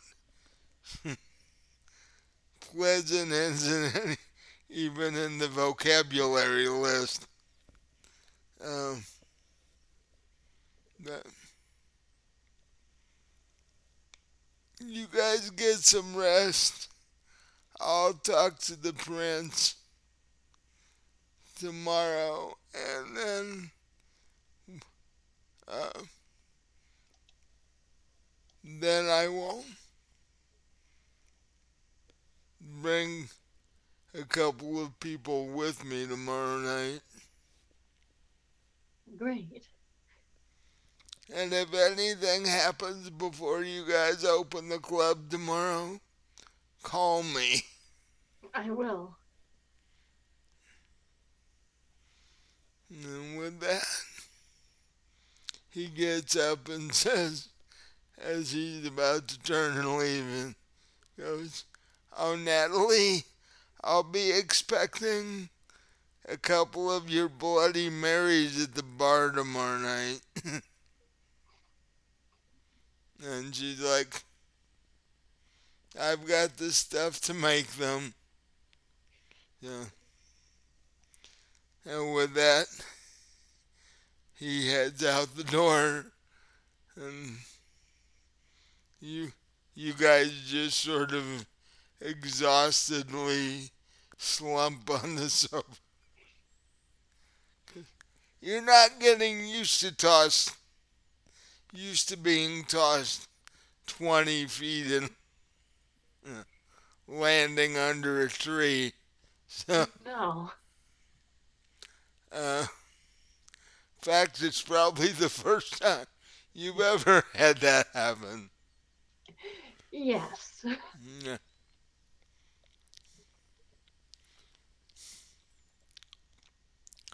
So, um,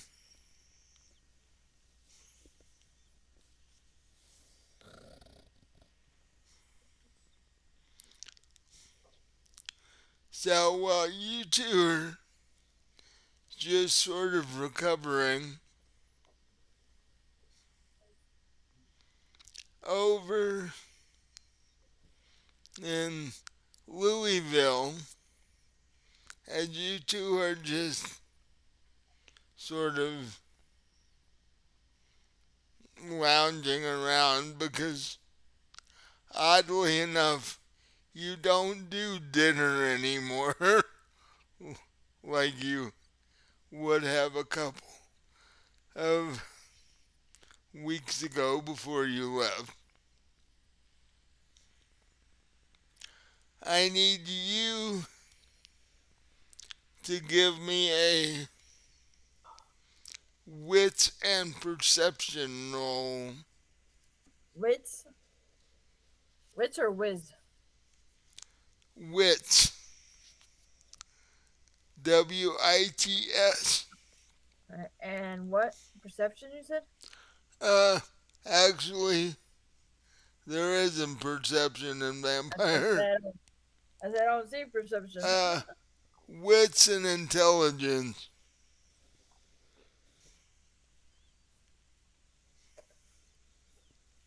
Okay.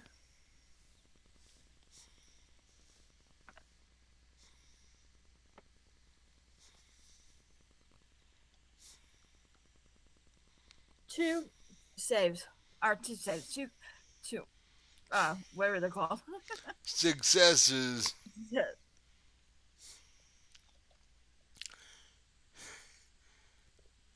You're just casually talking to Carter, and then you get the sense that you feel like there's something outside.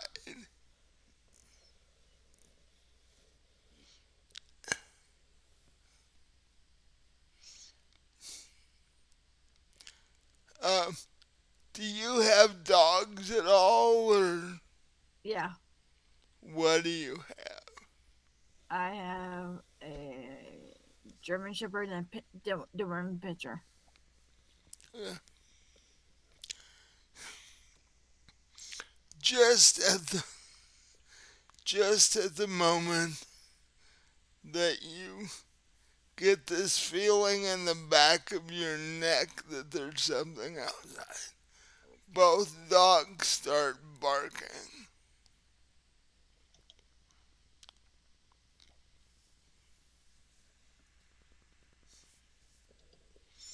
Do you want to go out and check, or are you gonna send Carter, or what are you gonna? I'm gonna send Carter.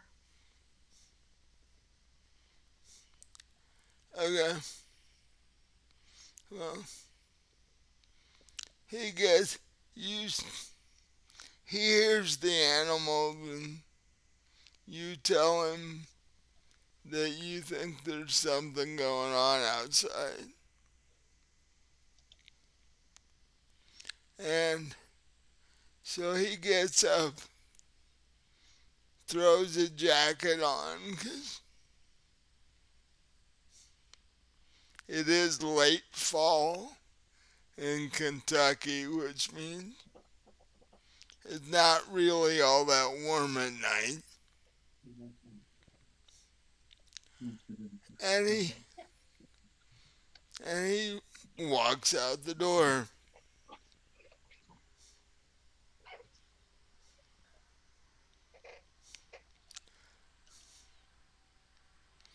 Couple minutes later, you hear the dogs growl, and then they sort of squeak, and you hear this thud noise right outside the window.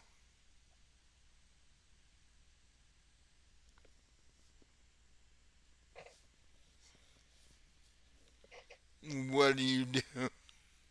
I look out the window. Uh, you see, you see Carter laying on the ground with his eyes closed. It looks like he's been knocked out, and you see the dogs standing around him, not sure what to do because they've never dealt with a vampire before. So they're like, do we be nice to him, or do we attack him? Or they're just sort of standing over him, wondering what to do. And he doesn't seem to be getting up.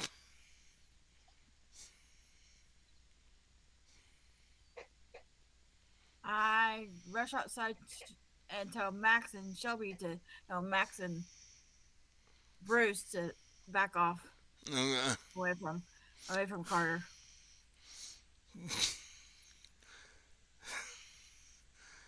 they back off slowly, but they have the same confused look when they look at you because they don't sense the same person that they did before you left for New York. But yet they know me because I mean I look the same except Well, for you look the same, but they don't get the same smell or the same vibe of you that they used to. And they have no idea who the guy laying on the ground is because they've never seen him before. So, uh, give me an investigation check.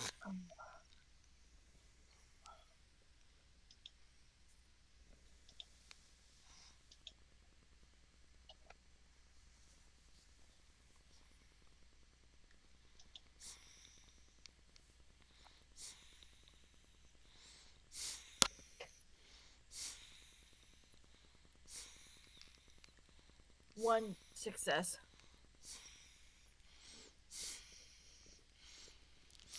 Even at night with your heightened senses, you are able to get the sense that somebody was just here. And you see, when you look down to back the dogs off, you see footsteps heading off to your left.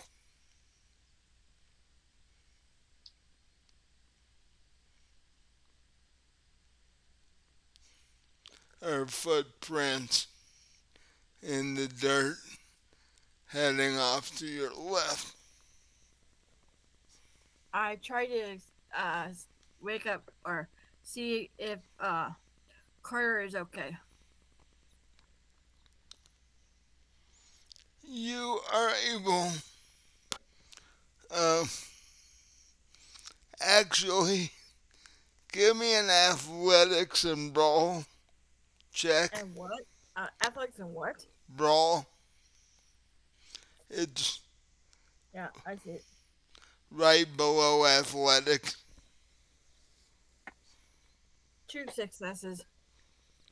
You are able to set him up and shake his shoulder a bit, and he comes to, but he's kind of groggy and it takes him a bit to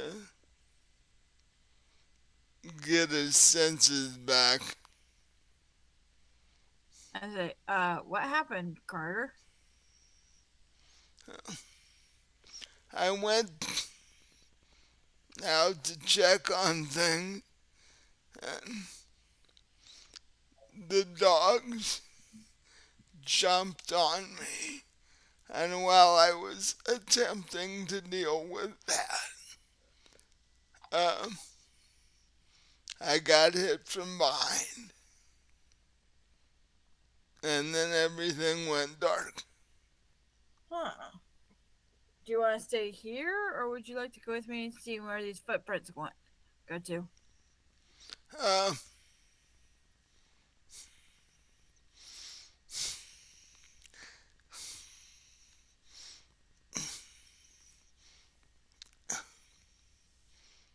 he's, well, I'll have him roll for what condition he happens to be in.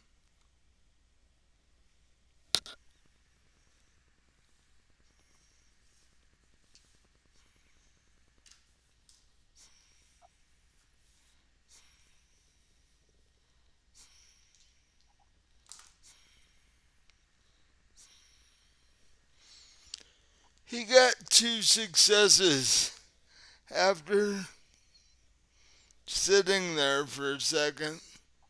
He sort of shakes it off and goes, I'll come with you because I don't know what that was and I don't want to leave you out here on your own. Well, I'm taking the dogs. I'll still come with you. Okay. Come on. What did I say, Max? And what did I say that one's name was? Bruce. Bur- Uh, so you guys start following the footprint and they head off to the left past out past the stable and then give me another investigation check.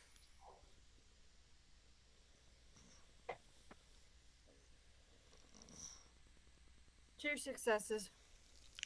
As they hit the grass, uh, headed out toward a more wooded area, the footprints turn into claw prints, claw marks, and head off into the woods.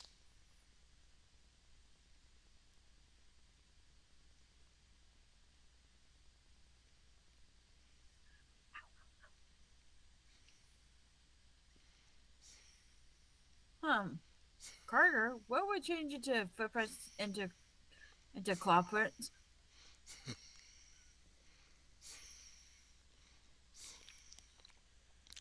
When you were a human, didn't you watch horror movies? Not really.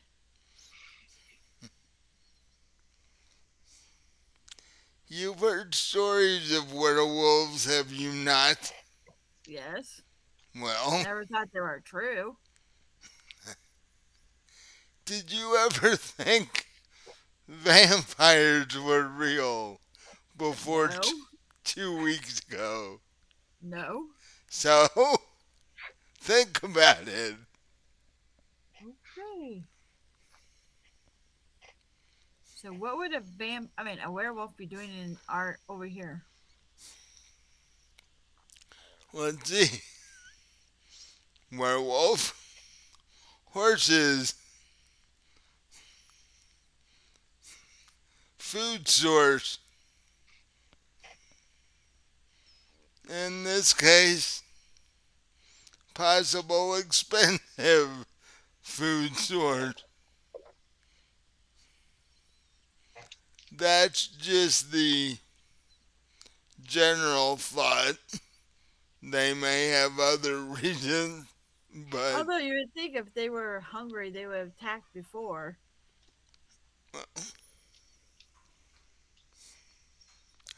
like I said, that's just the first thought that comes to mind. They may have other reasons that may that may have been just a scout.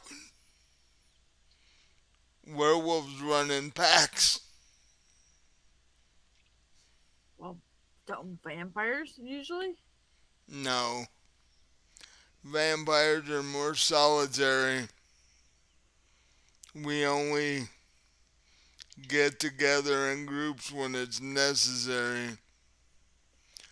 Other than like your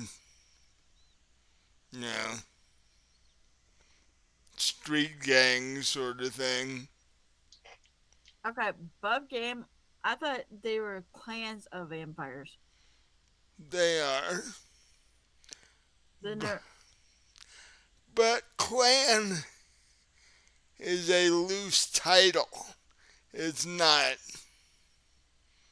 It, just because you're part of a like clan Ventru, it doesn't mean they get together and run around in large groups. It just means that you're part of a club, basically. Okay. Uh, and, well, Ventru have all kinds of meetings and such like that, but the other groups don't necessarily.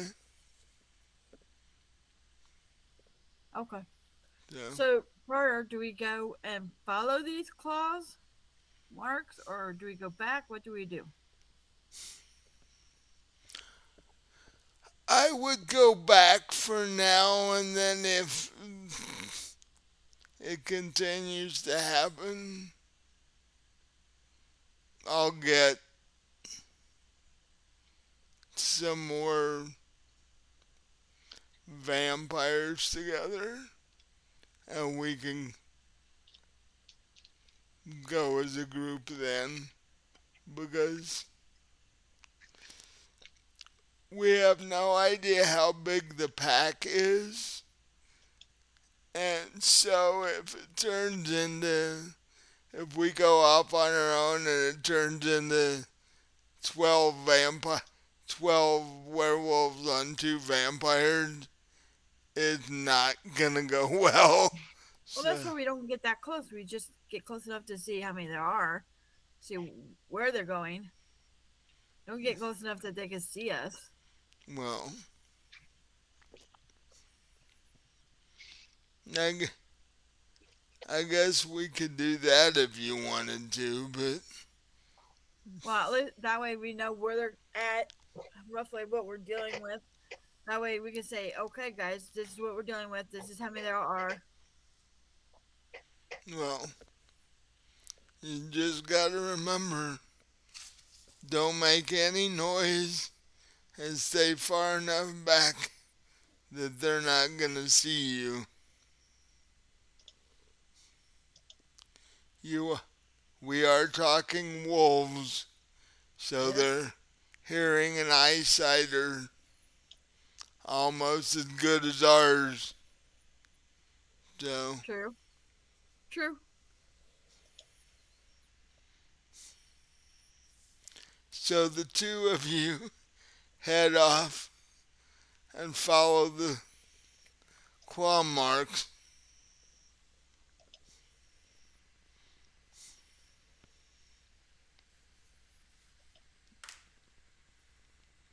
and a good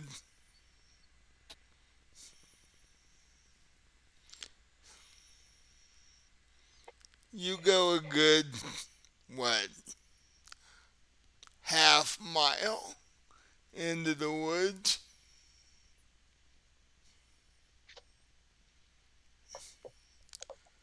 and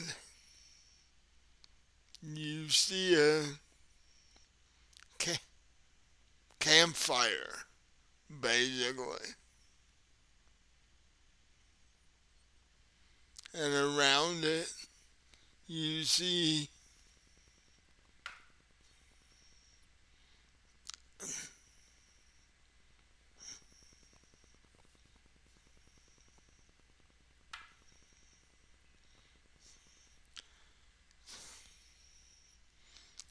12 creatures. Half of half of them are in wolf form, and half of them are in human form, and they're all sitting around the campfire.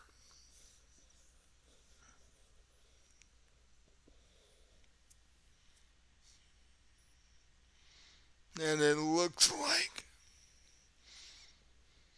they had just freshly hunted because they're cooking several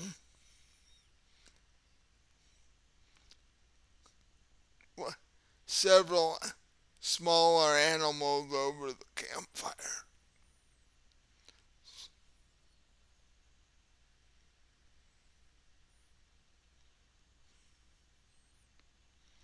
What do you want to do?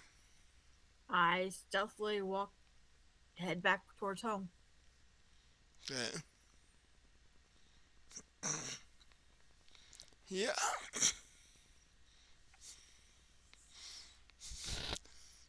Carter says this is definitely something that the other vampires in the area need to know about. If there's a pack of werewolves that large that just recently moved into the area, that's something that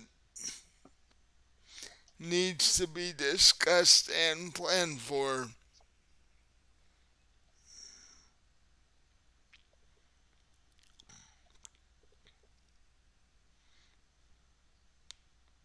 Yes, I definitely agree. So, you guys head back into your house. Um, it only takes a few minutes for uh, for Carter to heal where he got hit in the head,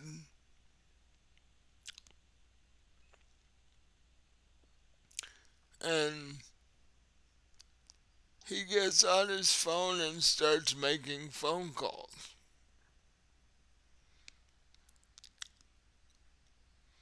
And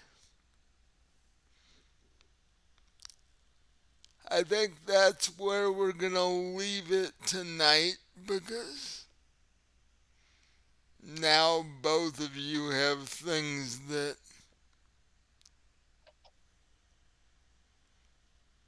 are gonna take a little bit of work to deal with.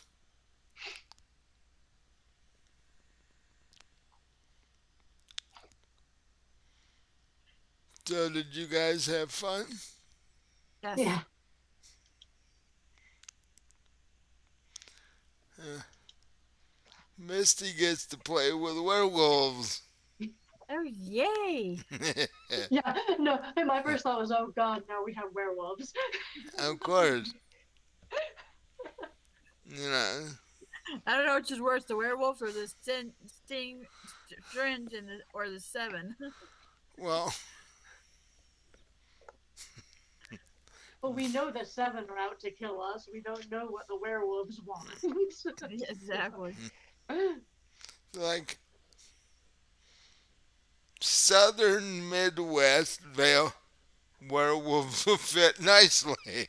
Like, Oh yeah, we're in the southeast, and they're from the Midwest area well, or California area. well, werewolves like to play out in the woods, so it's like there are horse farms around there with lots of woods and stuff. So, and a werewolf pack could eat for a day or two on a couple of horses. Expensive meal, but as far as you're concerned, but Yep. they could do it. So, well, um, we'll start the schedule for November like I had talked about. So, 1st of November, first Sunday in November will be Fallen Dragons, and then the next week will be um, Vampire, and we'll go from there. Next week, literally, will be the Halloween Call of Cthulhu one shot. I'm going to actually try to do a one shot this time instead of turning it into two because that would mess up the schedule. Well, Um, no, you just don't play the next round until the next fifth Sunday. that depends on how long. that would be, I don't know. I don't know which month, I what think the, it's January. Not it's not February. I think it's Or if January and March. I or think. if it does turn into a two-parter, we could do part two on like a Monday or Tuesday, if that Yeah. worked for everybody. yeah, that's true. Um,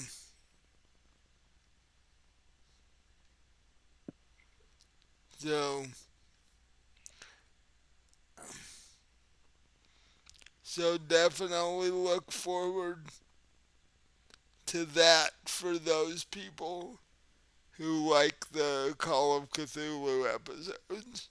January has 5 Sundays. What?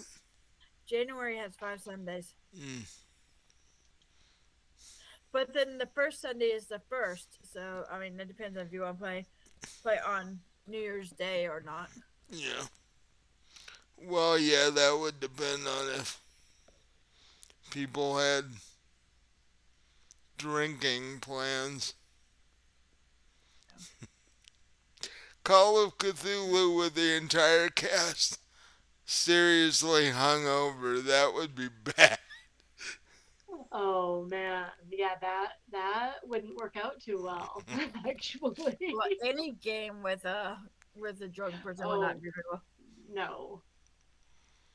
Uh, Interesting. I mean, it wouldn't be without entertainment value, but Yeah. as far as gameplay went, it was probably Vampires might be able to pass off maybe, but Call of Cthulhu and Bond Dragons, no, you don't want to be drunk. yeah, Call of Cthulhu, you're gonna die anyway, and that's just gonna make it. That's just gonna guarantee that you're gonna die.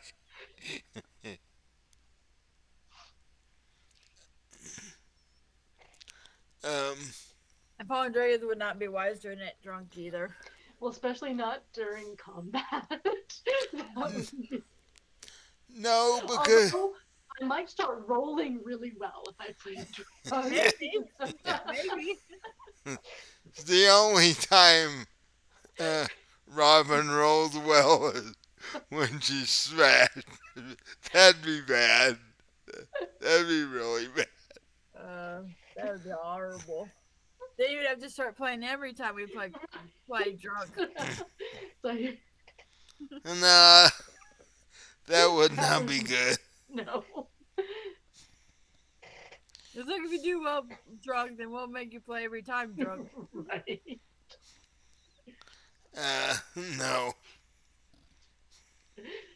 Probably not a good idea.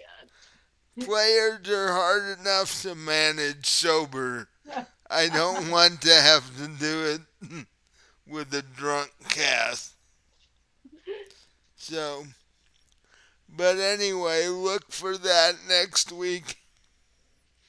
And the week after, we get to see if the Fallen Dragons group can make it out of the plane of illusion and the wastelands in time before the sea monster eats the ship and the entire crew. Which the crew has no idea that when they were hired, they have no idea that there's a sea monster about to eat Well, what them. makes you think the crew's on the ship? Maybe they're on land while we're. They are, but the sea And maybe monster, well, at best, the crew will come back to try and get on the ship, and there won't be a ship left to get on. And then they'll be like, what? So, yeah, I was gonna say, what makes you think the crews can stay on the ship while we're gone? I'm pretty sure they'd want to stay with their families, or do whatever they want to do while we're off doing our thing. well, they do have to stock the ship and stuff. So it'll be a question of whether whether they accidentally happen to be on the ship when the sea monster shows up or not. because they are getting paid to be a crew.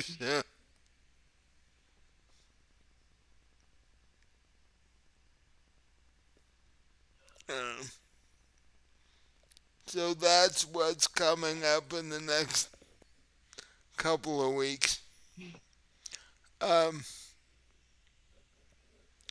Speaking of Halloween type stuff, time for you to plug your new book. Oh, okay, yeah, I have my published my self-published my fourth short story book uh, earlier this month.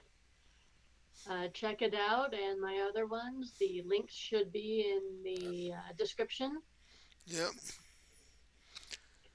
And this one is I would I wouldn't say it was specifically slanted toward Halloween, but it is considerably darker than the other. Yes, this is definitely darker, more definitely slanted toward the paranormal. Lots of like classic haunted house stories, that kind of stuff. So, Oh, fun. So, yeah, definitely go buy that. Read it to your kids on Halloween night. Give, give them nightmares and such like that. Yes, so they wake up and come crawling to your bed. right? Yeah, I would not recommend it for small children. Which Especially is not at night. which is fine if they bring their stash of candy with them. Oh yeah, there's gonna be candy in the bed. Uh huh. So, and as I recall, the Fallen Dragons crew has to um, le- level up before we play again, Yes, or they do. or at least, shall we say, most of the Fallen Dragons has. Because you guys should be what level? Are you 8 8. or 9 now? I think we're 8. Mm, So, I don't know. Yeah, I think we went from 7 to 8. Yeah, I believe so too. so you might actually be strong enough to give a sea monster a decent fight before it kills you. Hopefully. Well, you want your you want your relatives to say you went down with a fight. So, but with that, we'll say goodnight and hopefully this will be up in a day or two and hopefully you'll enjoy it. Subscribe and like and all that stuff and uh, so and we'll see you next week with Call of Cthulhu. Good night.